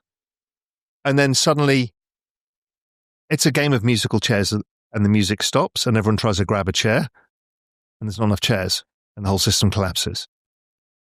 But then now they realize that. And so what did they do in 2008? They did something really clever. Or 2008 and 2009. They said, we're going to print money. Quantitative easing, they called it. It's a fancy name for printing money. Pretend it's really scientific. It wasn't. We're printing money. What did that do? At the time, the collateral layer of the entire financial system was the housing market. And that had collapsed. And then that was pulling down everything with it. And everyone was defaulting on their debt. And nobody could pay back anybody. The whole system was in the middle of implosion. So what you do is, remember, you lower the denominator, and magically the value of those assets goes up. Suddenly everyone can service their debt. It stopped the system imploding. Lower the denominator of what exactly? Fiat currency, the overall system of money, because it was done by the US, the UK, the EU, China, Japan, Australia, Canada. Everybody printed money. And what it did was lower the purchasing power of fiat currency overall, where the dollar is the world's reserve system, and those assets suddenly went up. And everyone's like, we're saved. Nothing had really changed. It was all smoke and mirrors. The system was broken, and they knew it, and everybody knew it. No, not everybody knew it, but people suspected it. So after they did that, they did a piece of magic, which was zero interest rates. We need to stimulate demand. Yes, sure. You lower interest rates, people are freed up to spend more money on stuff. But it was more magic than that. That was the smoke and mirrors again. What it was the ability of all the governments to not have to pay interest rates because they've just got all of this debt issue. So they're like, we're going to give everybody a break for 5-7 years. You don't need to pay interest rates. We're just going to keep our interest rates at zero. And let all the corporate sector sort itself out. Let everybody sort themselves out by not having interest rates. I mean, how nice would it be for all of us to not have to pay interest on your car or your mortgage or your credit card for 7 years? Be very nice. That's what we did. It was basically a tax break for every government in the world. And so what they did at that point was refinance all of their debt. So they restructured the debt like you might do with a credit card or anything else, with all of your debts, your student loans and all of that, and you restructure into one loan. And that happens to be this between 3 and 5 year maturity. And now that every 3 to 5 years, you have to pay the debt back and pay the interest off it. And so what they do is they keep adding more debt to it all the time.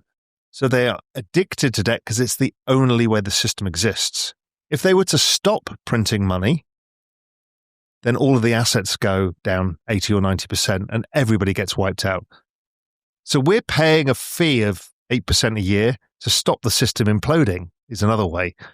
It's an 8% tax on all of us to stop everything being wiped out, which is another way. So in one way, it looks terrible. They're robbing us of the 8%. The other way is they're stopping us losing all of our thing. It's this weird, fucked up world that we live in. That's why every time a bank starts getting into trouble, like Silicon Valley Bank, immediately some new magic money printing thing to give them money to the bank, because we cannot let an indebted system go under. So world debt to GDP is like, I don't know, it's about 300% for the whole world. Because don't forget, it's not just governments, it's the public and the private sector. Everybody's in debt at every level. There are some countries where household savings are positive, like Japan and China. But their governments and corporates are massively in debt. The other issue is, around the world, 50% of the entire world's debt is actually in US dollars. But most of those countries have a different currency. So they have their own set of problems is, how do I buy the dollars and have the money to buy the dollars? And the dollar goes up and down. It becomes unmanageable. This is why we get this economic cycle all the time, is based on the dollar and the funding of debts. And so it is the system now. And so then I go back to, okay, but then we've got this parallel system that's being built at record speed that is not based on that. In fact, it's the alternative to that, where every asset is recorded who owns it. We have a whole different set of banks there called decentralized finance, DeFi, where they don't even have humans there. It just happens via code.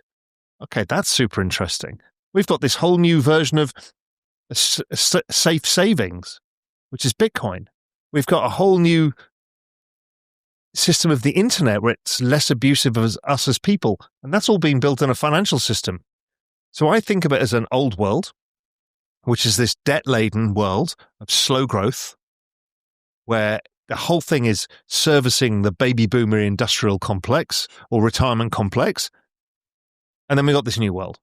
And this new world is like the United States 150 years ago. It's attracting all the migrants because the opportunities are much bigger. And we're getting a population growth. So remember the magic formula? Well, over here, this new world is seeing massive population growth. In fact, we've gone from 500 million people in this economy to 1 billion people in 1.5 years. So this is a massively growing economy. It's productive because it's cheap and easy and fast to move stuff around. Everyone's building businesses on top of it as well. So suddenly we're generating economic growth. So we've got population growth, productivity growth. Yes, there is some debt growth, but debt as a percentage of the asset class is very small. Okay, there's your answer. In economic terms, it makes total sense. When you understand, remember, I've always talked about this equal and opposite reaction. Right. The equal and opposite reaction of a massively over-indebted, slowing population, aging, low productive society and economic system is the complete reverse. And here it is. I want to ask about banks because you touched on that briefly. To give another stat, in 2011, only about 268 bank branches closed across the US.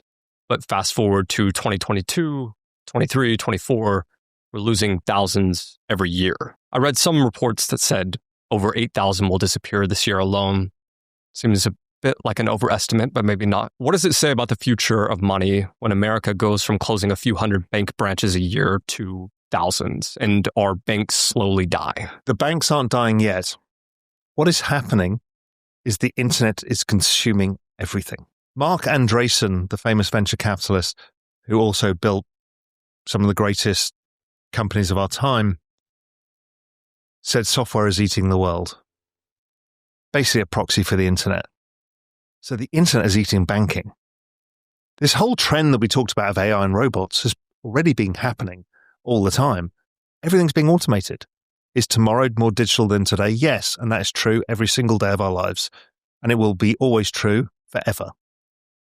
And so the internet has eaten the banking system because it is faster and more efficient than having a branch.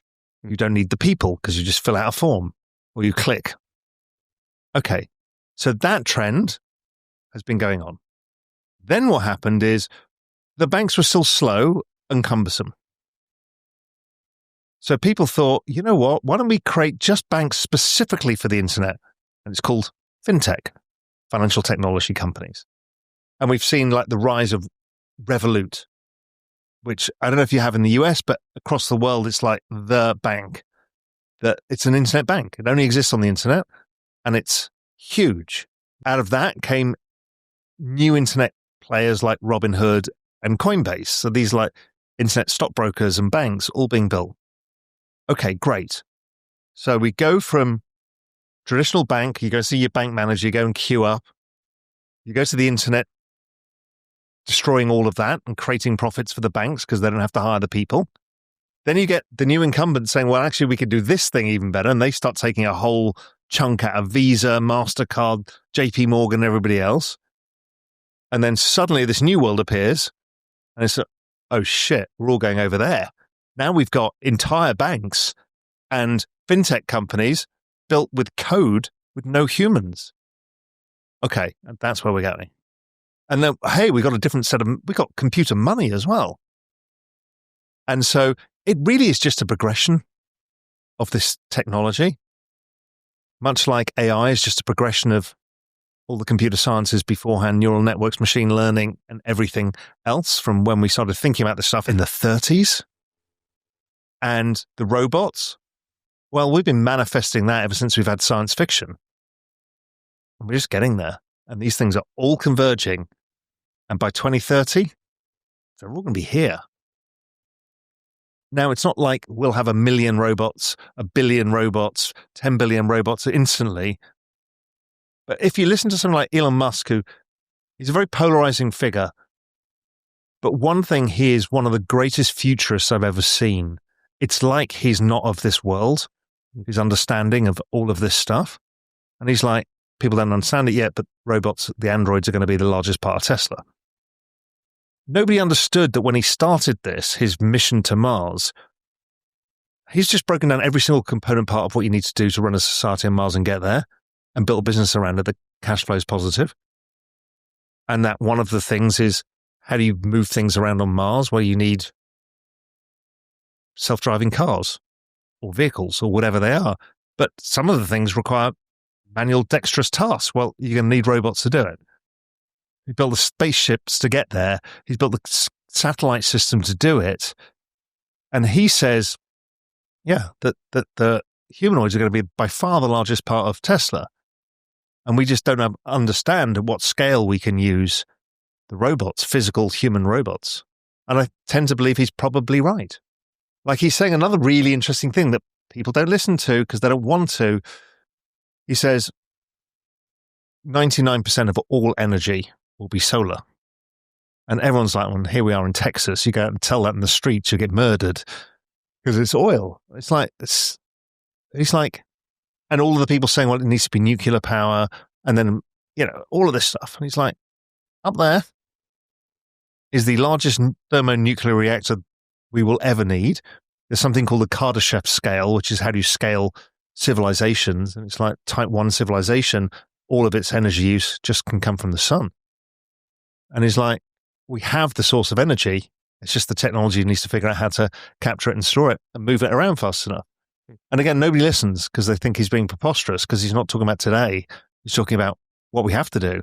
And then when you know the answer is just go and manifest it, make it happen. Build the batteries, build the solar stuff, build the cars that drive on this, build everything on build. Because on Mars, there ain't no oil. The only way is the sun. We'd probably already be there if there was some oil on Mars. Exactly, exactly. Never heard that take before. It's kind of a reverse engineering. Well, he's doing literally every component part. And people don't see it, and it's so fucking obvious. Is like, even the fact that, why do you need the cars if you've got the robots? Well, because human limbs, android robots, don't move around as well and as fast as a vehicle does. What is the Cybertruck? Well, that's the first Gen 1 of what a Mars landing vehicle is. And you put a computer in it, and you've got a self-driving robot that can go anywhere. You stick a couple of humanoid robots in it, and now you can do anything. You've got the power system on Mars. Well, it has to be solar. There's no other answer. So you build all the solar stuff, store it with a battery pack. You've got to get there. So that's the rocket company. Then you've got the telecommunications network because you need to communicate up there. And then you've got, well, where do we build? How do we build? Well, that's what the boring company is. It's underground because of the temperature. So all the component parts, and then he breaks them down into, and I don't even know how he does this, into cash flowing positive components. I mean, SpaceX makes, I don't know if it's profitable yet, but the satellites make a fortune. And he'll own the largest privately owned communications network in the world soon. He owns the largest EV company in the world. He owns the largest battery company in the world. It's staggering. What was X? Why did he buy X? I said it the moment it came out. It's to train the AI. It's got a fantastic data set of hundreds of millions of people talking to each other all day. Why does he want unbiased free speech or whatever, the unbiasedness or everybody's viewpoint? Because nobody's going to have a humanoid robot in their house that has a different political opinion than yourself. You want it to understand you. So in which case you need the broadest data set of all. And if you're training it on 4chan and Reddit, you're going to get very different stuff. So you need this broad context. So we bought this for $44 billion, but is nothing for what he bought out of it. And he's built that. That's fascinating. But he has a big data advantage with Grok because of the ability to use Twitter, because the other platforms are so, like people's voices are silenced. Like you can't really talk about any conservative viewpoint on TikTok, at least. Something else he's doing. What is it here? Elon Musk, he makes $337,000 a day with the AI girlfriend on Grok. Have you seen this? Okay. So I've been following this well before he started it. Yeah. There was a company called Character AI. While the whole world's been mesmerized over ChatGPT, this is 2 years ago, Google bought this business called Character AI. I learned about it because a friend of mine who used to work at OpenAI went to Character AI. What the fuck is this? These anime characters? I'm like, this looks stupid. And then I realized when you go to the website, you see that you can basically choose a character that you want to be your friend. And you get like anime characters, which is like the mean bully at school that flirts with me, whatever type of character called whatever, 400 million conversations. You're like, holy shit, this is bigger than ChatGPT, and people didn't realize. And who was it being used by? Young kids. Because they, A, are all online. B, there's a loneliness epidemic. And so they start having relationships in different ways. There's even counselors who are characters. There's everything. So this trend was hypercharging, of which Google owns that. Then Elon did the same, and Meta are doing the same. Meta have all of these too. So what we're now seeing is the rise of our AI friends. Does AI replace human connection? It can't do, but it will replace a lot of connection. That feeling of being not heard and not seen that many young people do, or many people, particularly in a world of work from home or whatever it is, it gives them a friend who doesn't judge them. It gives them somebody who can understand them, somebody who can give them advice, and maybe it helps them make sense of the world. We've seen this in Japan. Prior to this, maybe 10 years ago, we saw the rise of this starting to happen. And yes, it actually ended up affecting reproduction rates because people have girlfriends and they don't have to deal with humans who are complicated. They have AI girlfriends. And so, yeah, it's pretty dystopian, but it's an unstoppable thing. You said it can't replace it, correct? We can't, because humans have pheromones, give off chemicals that creates bonding. There's certain things that we do. Human attention is upstream of everything. So machine attention isn't quite the same still. So you can't replace humans. But the reality is we're going to have to live with a new species, which is the AI and the robots. And we're going to have to make friends with it.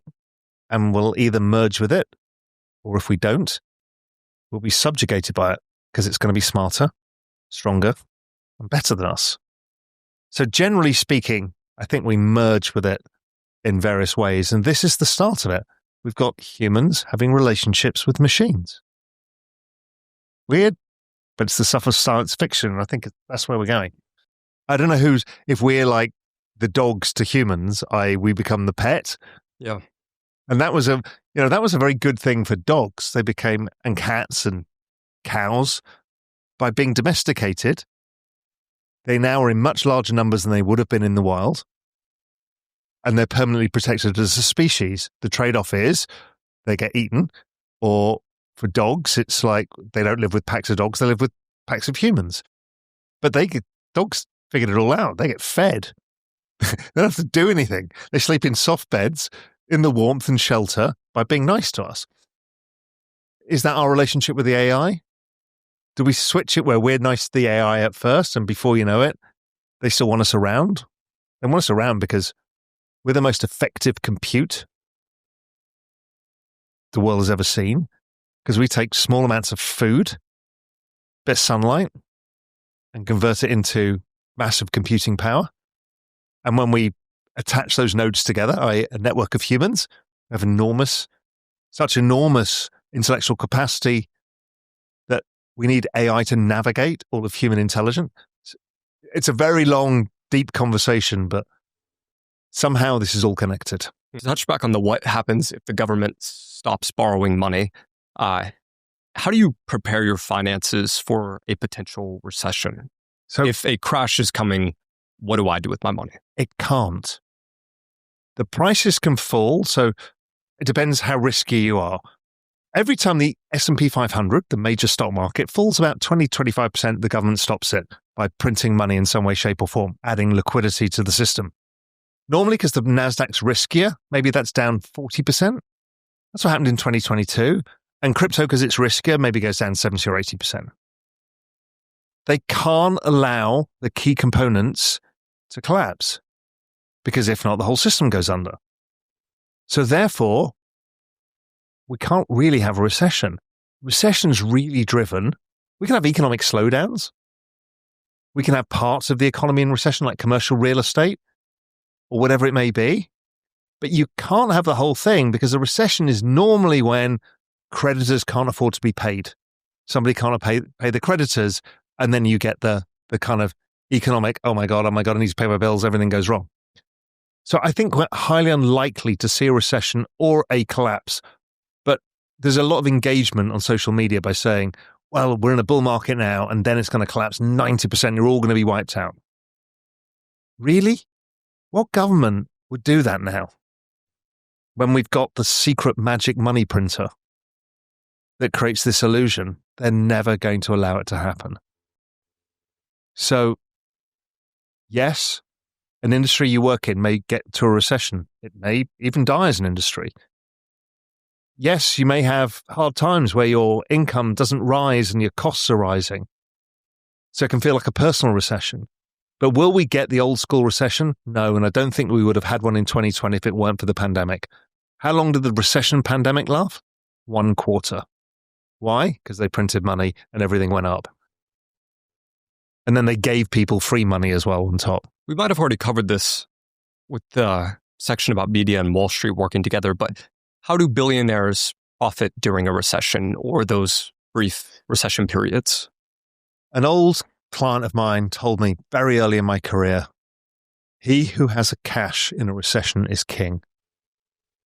So remember we talked about when crypto falls in price? Mm-hmm. You can play the billionaire. You just buy it when it's down a lot. As long as it's a project that's going to last, Bitcoin, Ethereum, Solana, whatever, buy it. And then you're doing what the billionaires do, which is buy assets cheap when nobody's got the money. That's what they do. And so you can make a lot of money out of a recession. Stock market collapses, you buy some. Real estate market collapses, you buy some. If it's driven by factors that aren't secular declines, but just a cyclical thing, they make their money out of that. Buying assets when they're cheap. And that wasn't easy for us because none of us can buy houses when they're cheap because they don't have enough money or whatever it may be. But you can buy crypto when it's cheap. Even if you're sticking another couple of $100, you're sticking it to the man. You're doing what they do. It's hard to do that $100 in the S&P or the $1,000. Doesn't get you a lot. But this, don't forget, where was the low in Bitcoin? It was about 17,000 in 2022. Whereas Bitcoin today, I don't know, on its way to 100, well, it hit 120,000. Okay, that was a 10x return. That's how you become a millionaire. Or you turn $1 million into $1 billion. It's simple stuff. Solana was $8 in 2022. It's now $200. It's 20x. So if you put your famous 10 grand in, you've already made $200,000. We haven't started the game yet. The game is when Solana goes from 200 to 1,000. Then you're at $1 million from one cycle, from 10 grand. That's how this can change lives. A big part around your crypto thesis was that it was the fastest adopted technology in human history, as you mentioned earlier in this interview. And you also said that AI is being adapted faster. What does that mean exactly for crypto? At first, there was a bit of a competition for who invests in new crypto companies versus AI companies. So we saw a bit of that last year and a bit this year. The venture capital people who traditionally back the new companies were like, no, we're going to back AI. But crypto's output is money, while AI's is intelligence. We don't really know how to value AI companies, who's going to survive, who's going to win. But crypto companies, generally, they make money, are valued in the money of the internet, so they go up a lot. So that's kind of balancing out. But in the end, as I said, they're all merging into the same thing. It's the internet is going to become intelligent and it'll have its own system of money, which again is a weird thing to say. Sounds like something preposterous from the future, but the internet is going to be intelligent and it'll have its own money and it'll have its own autonomy in the end. It's an extraordinary thing to think about. I have a brief this or that section for you that you might find fun or maybe a little challenging. We'll start off easy. Wine or whiskey? Wine. The Caymans or London? Cayman Islands. What's your other favorite besides Spain? Best three countries in the world to travel around, to get experience and see life. Spain is the easiest of those, but amazing. Second is Morocco, which is like an exotic version of Spain. They have a shared history, but it's amazing. And the most amazing of all that blows your mind is India, because you can't comprehend how extreme it is in everything. I would ask Spain or India, but I think your answer is India on that one, right? Yeah, I think so. Even though every time I go there, I'm half Indian. Every time I go there, there's various points where I've got to get out of here. It's awful. It's overcrowded. It stinks. There's everything going on. And then the other side is, oh my God, what the most amazing humanity, history, culture, food, everything. So it's like, it's -10, +10 at all times. NVIDIA or Tesla? Tesla. OpenAI or X? OpenAI. Doge or XRP? Jesus, this is where I get killed by the internet for answering this question. I'm going to go for Doge. Bitcoin or Solana? Solana. ETH or Solana? I'd still probably go Solana. Solana or Sui? Sui. Meme coins or NFTs? NFTs are it's a whole other 2-hour conversation we're going to have. NFTs in terms of digital art, not the bullshit hype cycle of last time, which is basically the meme cycle this time around. People experimenting with the technology in speculative ways. But what we're left with a part of the NFT market is digital art. And if you study humans and you study rich people, you study culture, art is upstream of everything. The average billionaire who collects art might have 5 houses. They'll have 10 times the value of their house in the art. It's upstream of everything. And it also includes the music industry, right? Most likely. Yeah, I mean, NFTs will include everything. So it's a whole technology stack that is different. Yeah. But yeah, and it will include music. Music can be NFTs, all of this stuff. So, but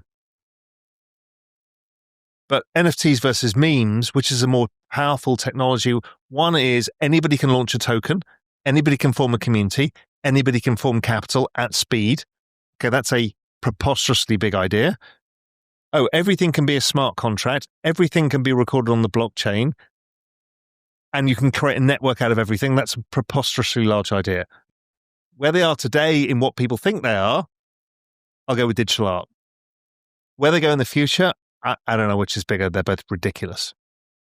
They're both, every single person in humanity will be touched by them size technologies. Yeah, you are one of the few people, I will say, that has a positive look at NFTs, that speaks about these things regularly. And you really changed my idea about it, because I was like, well, I mean, it has the proof of concept from people wanting to buy these things at one point. It's just everyone kind of throws it as, oh, we were crazy because it was COVID times and like. Yeah, but they don't understand that out of the ashes rises the phoenix. What has come out of that? Digital art. Some of these people like Xcopy, Beeple, CryptoPunks, these things are trading for millions of dollars. And it's not by speculative activity, it's by thoughtful collectors are locking them away and displaying them. And okay, so we're now proving that the blockchain can store massive value in perpetuity that doesn't need a bank or a warehouse with guns. Okay, this is really interesting. Because if it can store the value of art, it can store lots of things. I still believe that the most valuable block space that will ever exist will be a single piece of art. It's like the single most expensive piece of cotton and paint in the world, or cotton and oil in the world, is the Salvador Mundi, the Leonardo da Vinci potential piece that was bought for $500 million. That's all it is.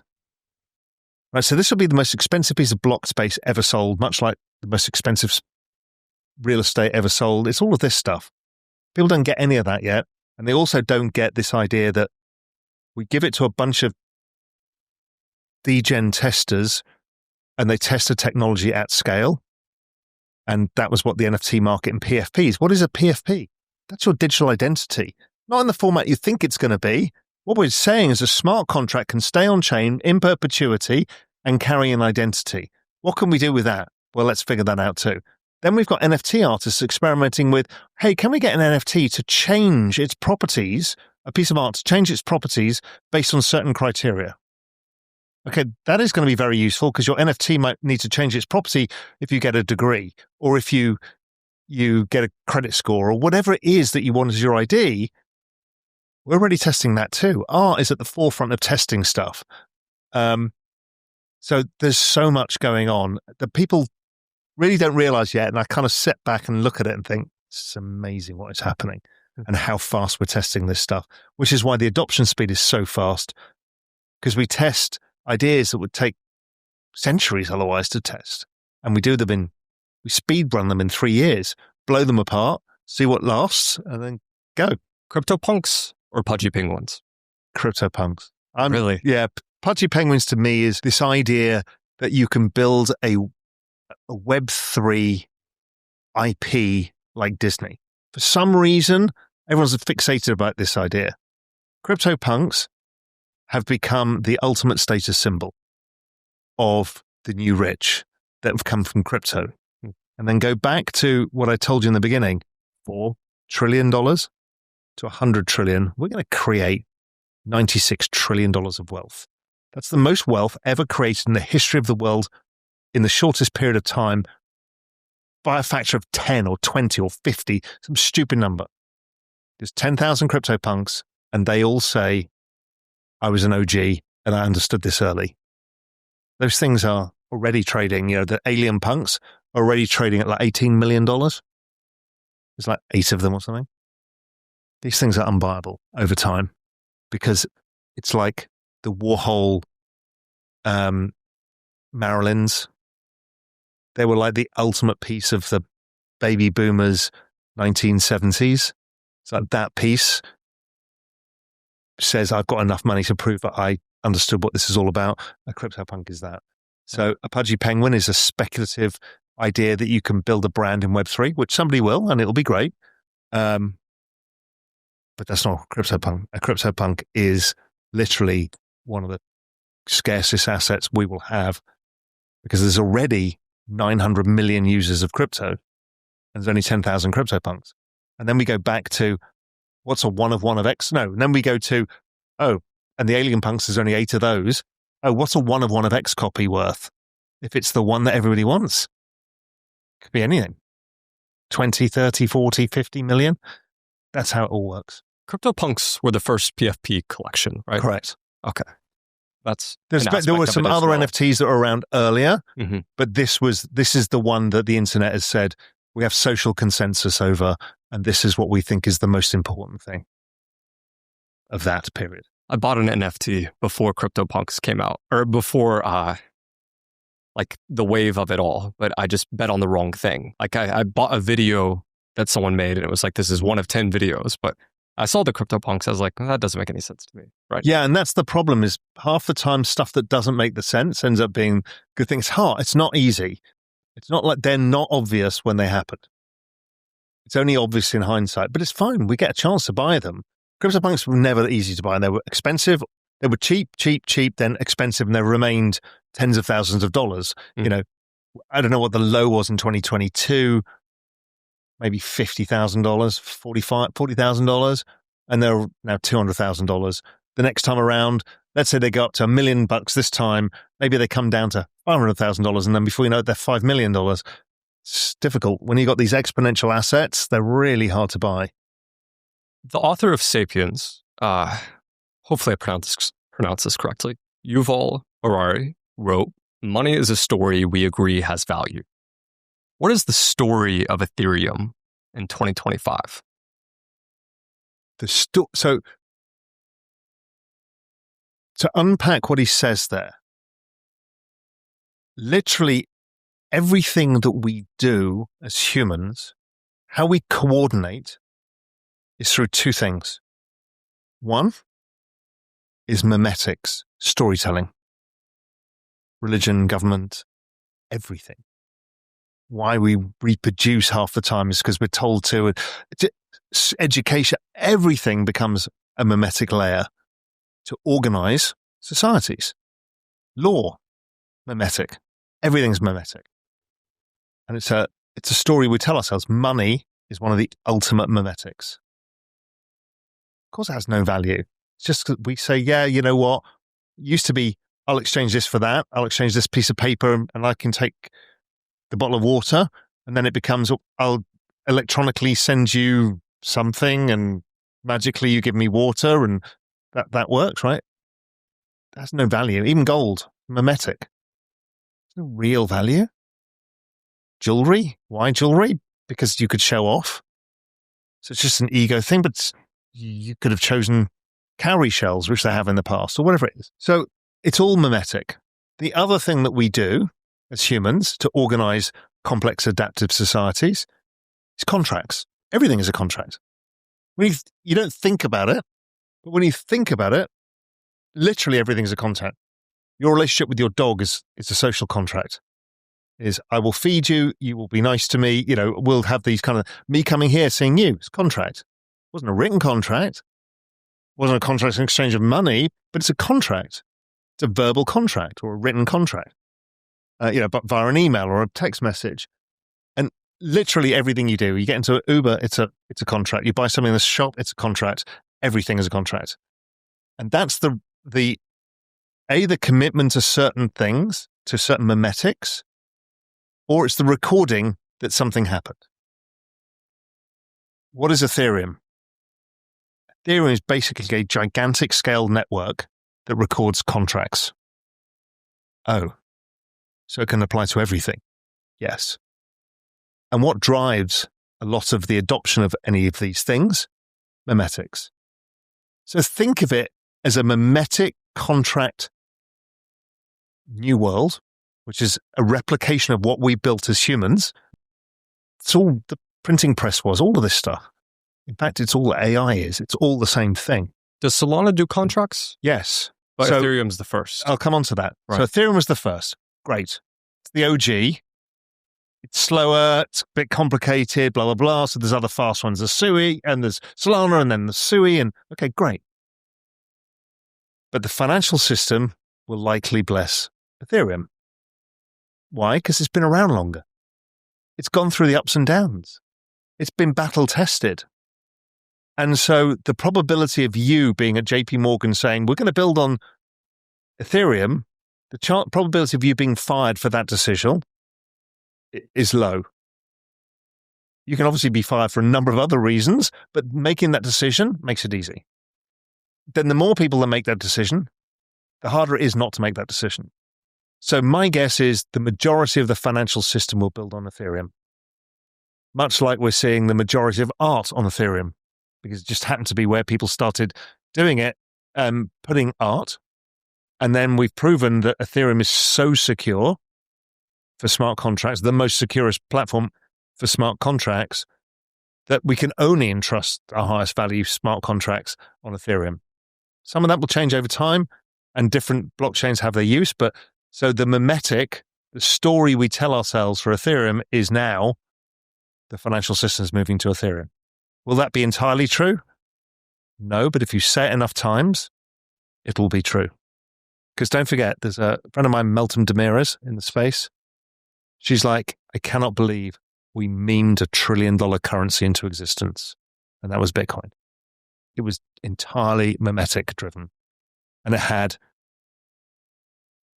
behavioral economic incentives because you told somebody about it and you owned one of the tokens, it went up. The more people joined the network. Fucking genius. That's why it scaled so fast.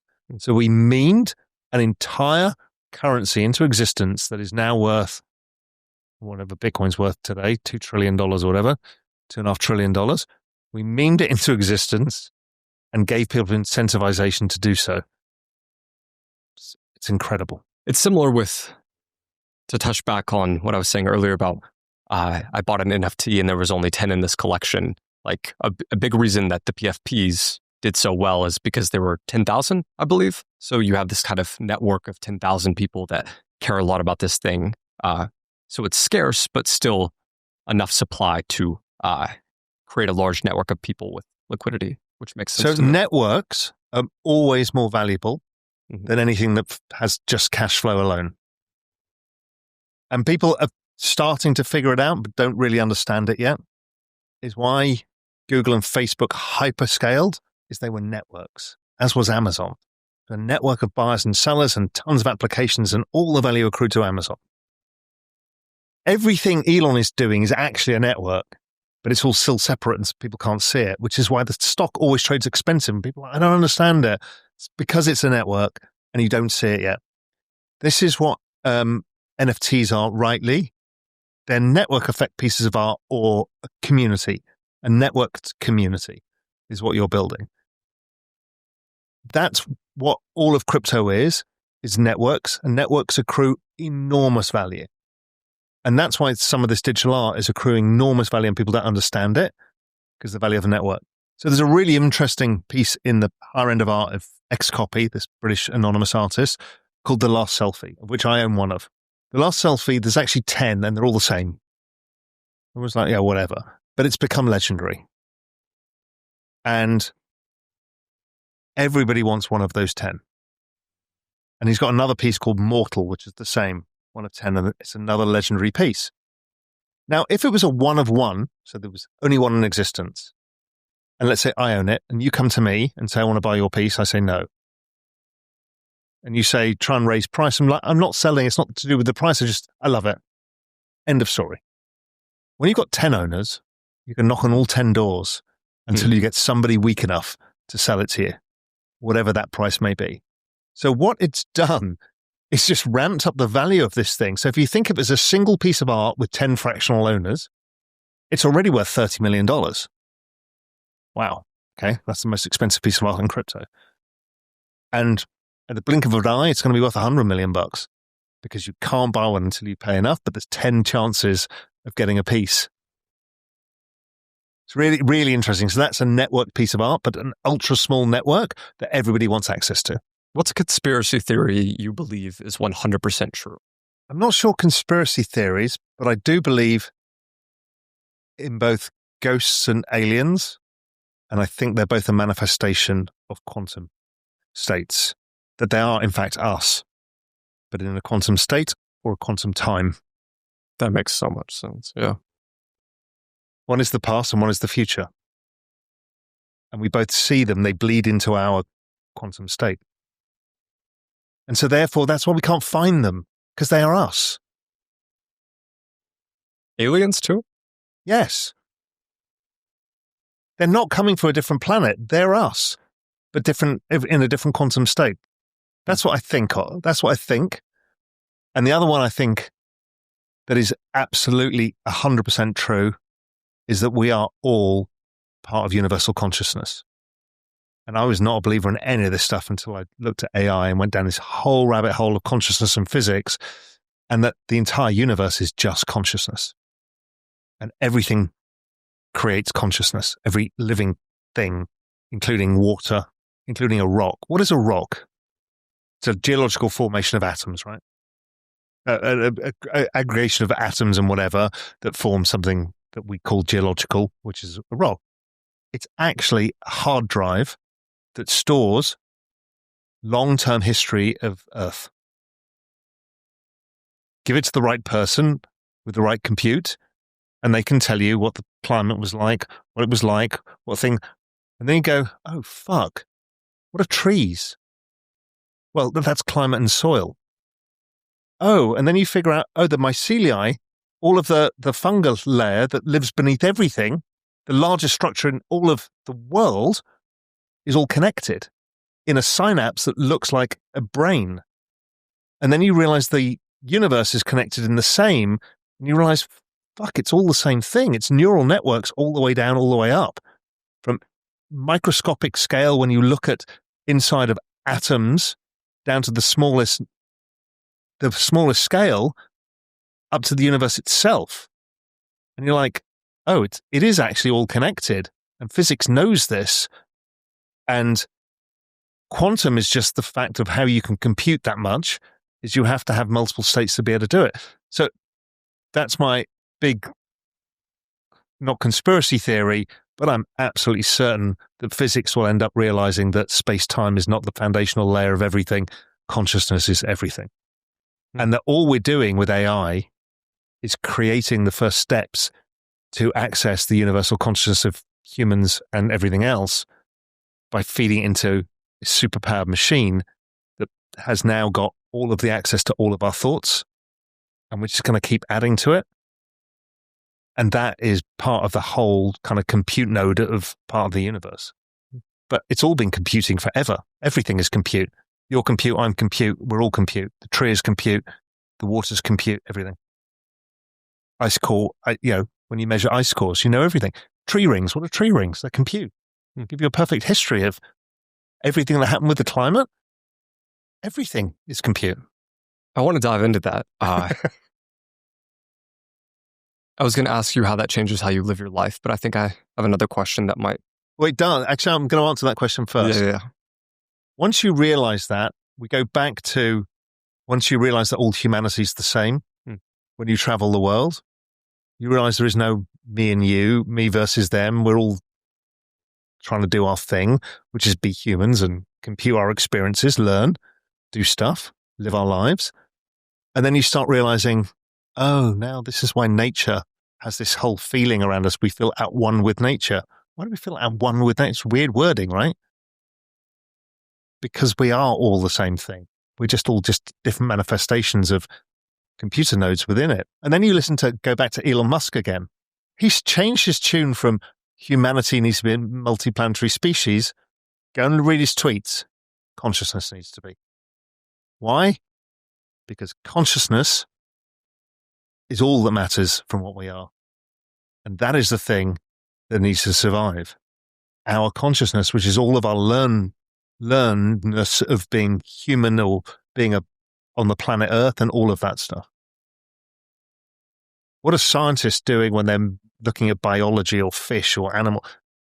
They're kind of learning from all of their experience. It's like, once you see it, you can't unsee it. And it's a weird thing because this is what people who take DMT or ayahuasca or they all come out and go, oh my God, we're all the same thing. We're all connected. It's all consciousness. And the weird thing is physics is getting there as well. So are we God? Yes. And I never believed in God, and I don't think of God in those terms. But God is the universal consciousness. What's really fucking bizarre that I found out only recently, being half Indian, I didn't know any of this stuff, and I'm a bit non-religious person my whole life, is all of this was written in the Hindu Vedas 5,000 years ago. Consciousness, that we are purposely, that what our purpose is, how we fit into all of this, how it's all a network. It's called Indra's net. I mean, it's like this whole thing is one neural network. It's all written in these Hindu Vedas. It's the bizarrest thing. You're like, how the hell did you know this stuff? That it's always said, like, consciousness is the fundamental of the universe. we're all like, yeah, this is weird spiritual voodoo shit. And then physics comes around to go, you know what? Those people 5,000 years ago were right in everything they wrote. It's like, okay, this is ridiculous. So the whole thing is God is us, we are God. Well, if you think of God being universal consciousness, there's no judgment thing. It's like, it's all, everything is it. We are it. The theory is interesting because if you think of it in terms of like our future selves or past selves, like we could have created ourselves in a way. So it kind of, I don't know, I think of Eastern. And that's where the Hindus get to with the whole rebirth thing, the endless rebirth and the karma and all of this stuff. And basically what they get to is once you realize we are just consciousness, then you stop getting reborn because you don't need to, because you're just part of the consciousness. So I've started thinking, it's changed my life in many ways. Stupid ways is I started realizing that we've all cared so long about online privacy, and for good reasons. The reality is, where we are today, at some point, we need to upload every single photograph you've ever taken, every single voice, everything you've written, everything. Why? Because you will live forever. Some version of you that's within the AI will live forever. And that's bizarre, right? But it's true. The more information you give the AI, the more it'll know about you. And very soon, we've already got them, but holograms will exist. So your children's children in 100 years' time can have conversations with you today, and you will have your own thoughts. Okay, that's the whole Hindu shit all over again. That's where we're all going. And it's like, the whole thing has blown my mind, and I can't believe it, because there's me writing about it in a macro publication, Global Macro Investor, as I'm starting to fall down this rabbit hole and bring a bunch of people with me. And everyone's like, first like, what is he talking about? What drugs has he been taking? And eventually everyone's like, oh my God, this kind of makes sense of everything. So it's really interesting because you look at Eastern philosophy and then you look at the West, and West is typically you align yourself with the highest good.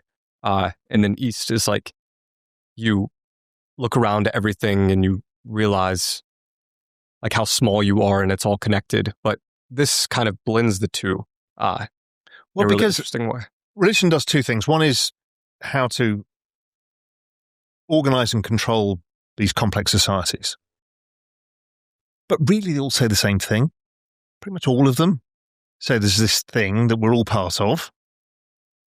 And the best thing to do is be karmically good, right? Be good to each other. This the 10 Commandments or karma. It's all the same stuff. Basically, when you break it down, it's this mimetic story that somehow we've learned that we all something, which then goes back to how the fuck did they figure this out? Because somehow they were told. How, what?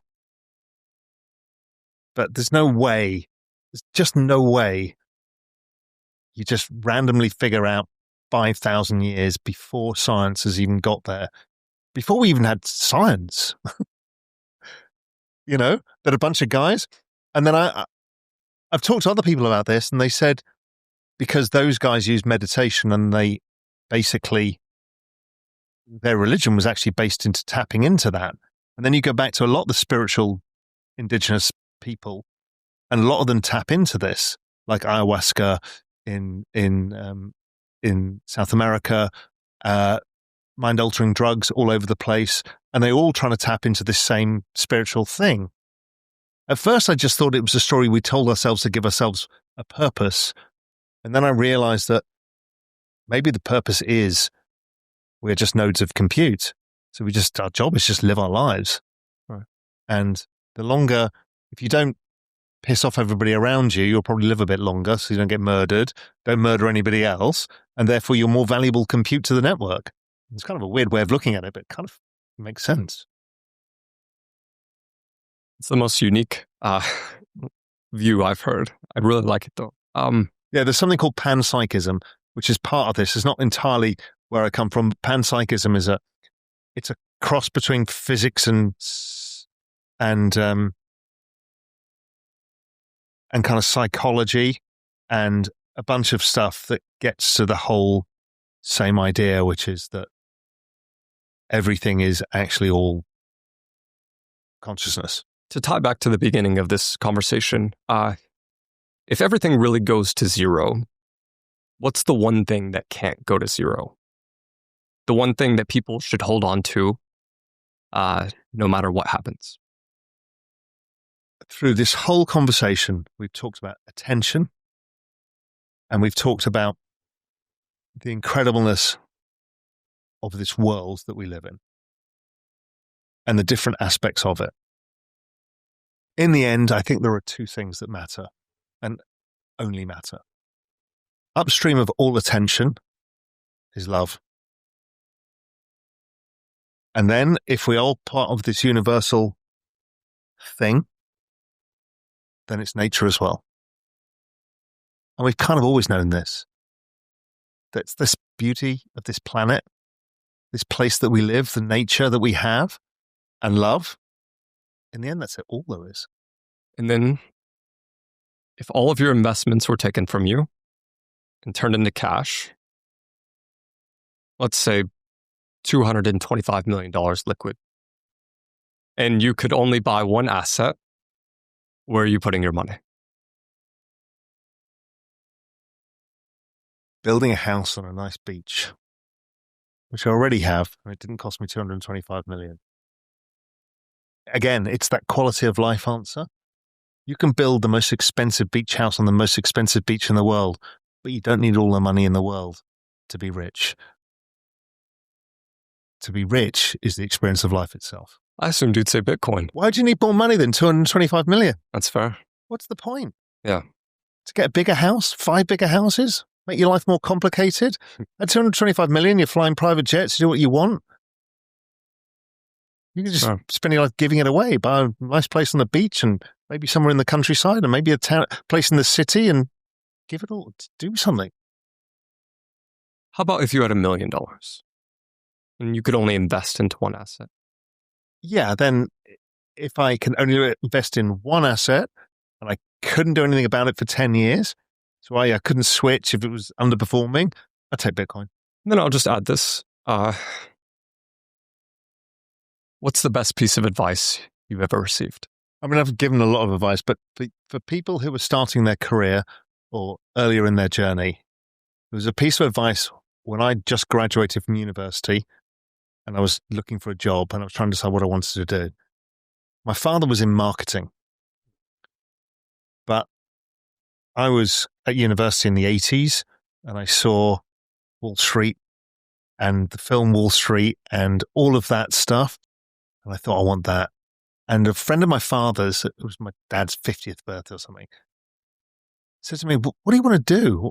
What job do you want to do? And it was a recession, so I was sort of looking to try and get a bloody job. But I said, listen, I'm thinking between marketing and finance. He's like, it's a really simple decision. He goes, both jobs are basically in sales. In one job, let's say you work for a great marketing company like Mars. They make candies and they sell them to millions. You'll get free Mars bars. Or you go and work for a bank and you'll get free money. And you've got to think about that because really what we're trading off is our time and our knowledge. Think really hard who you give it to and what the value is. Because you can do the same job elsewhere and make more money from it. When I was at Goldman Sachs, we were hiring more nuclear scientists than the whole of the nuclear industry. And they were going into the derivatives industry because they really needed really smart people. Because it was an arbitrage. Because you can go to stay in university, lecture on this stuff, work on PhD papers, whatever. Or you can work for a few nuclear companies and get paid X, or go to a Goldman Sachs and get paid 10 times X. It was the same thing, the same use of knowledge. Now, you may trade it off and say, money's not the trade-off, I want to do good. Okay, that's another trade-off. You might trade off medical knowledge to be a doctor as opposed to medical knowledge to go and work for a pharmaceutical company and whatever it is. But think of that trade-off and realize there's probably a better way for you to accumulate some money to unfuck your future. And that's why a lot of people do second jobs, is you can test two things at the same time. You can take a job to pay your bills, and you can do another job to say, can I do something else? Which is what you're doing here with the podcast. You're figuring out, hey, can I make a business out of this? Can I do something more out of this than I could do with something else? And that's probably a good trade-off. And then I gave you the trade-off is like, well, if you've saved a bit of money, do you actually bother to build a business or just passively invest in crypto and go traveling around the world? Come back in 10 years' time and be richer than if you build the business yourself. That's a trade-off too. Not saying one is better than the other. They all come with their pluses and minuses. But that piece of advice, helped me because I went to finance and I got paid a lot more for it. So it got me faster up the curve of where I wanted my quality of life to be. It reminds me that Vitalik used to, what was it? He wrote for some Bitcoin newsletter and got paid in Bitcoin early in his career before starting Ethereum. And he was interviewing people about the problems they were having with Bitcoin, decided to develop it, but he got paid in probably the most valuable thing on earth. And then took his knowledge from interviewing all those people, learning about how the whole thing works and his massive brain capacity, built Ethereum. Amazing. I'll have to add this now. What's the worst piece of advice you've ever received? I can't remember. I mean, you get bad advice your whole life from everybody about everything. And I'm not one of those people who kind of dwells on the negative stuff. Right. So I can't even remember. But it was probably, you're a fucking moron buying this internet magic money. That was probably one of them. The other thing is maybe you should just stay here and do that and live that normal life. And it's paid off to do generally the opposite of what most people tell you. Right. As long as it doesn't hurt anybody else, comfort zone, magic. Once you realize that equation, you can live your life magically. People don't believe that. But just don't do the same thing. Do the unexpected. Force yourself to do things you'd never do. If that's the best piece of advice I could give anybody, is understand that your comfort zone is not where anything happens. Well, everyone, this has been your guest, Raoul Pal. This is the Jack Neel Podcast. I really appreciate you taking the time, man. I really enjoyed it. What a conversation. Yeah, awesome. I would shake your hand, but we're a bit far on the table from each other. So I'll just... Yeah.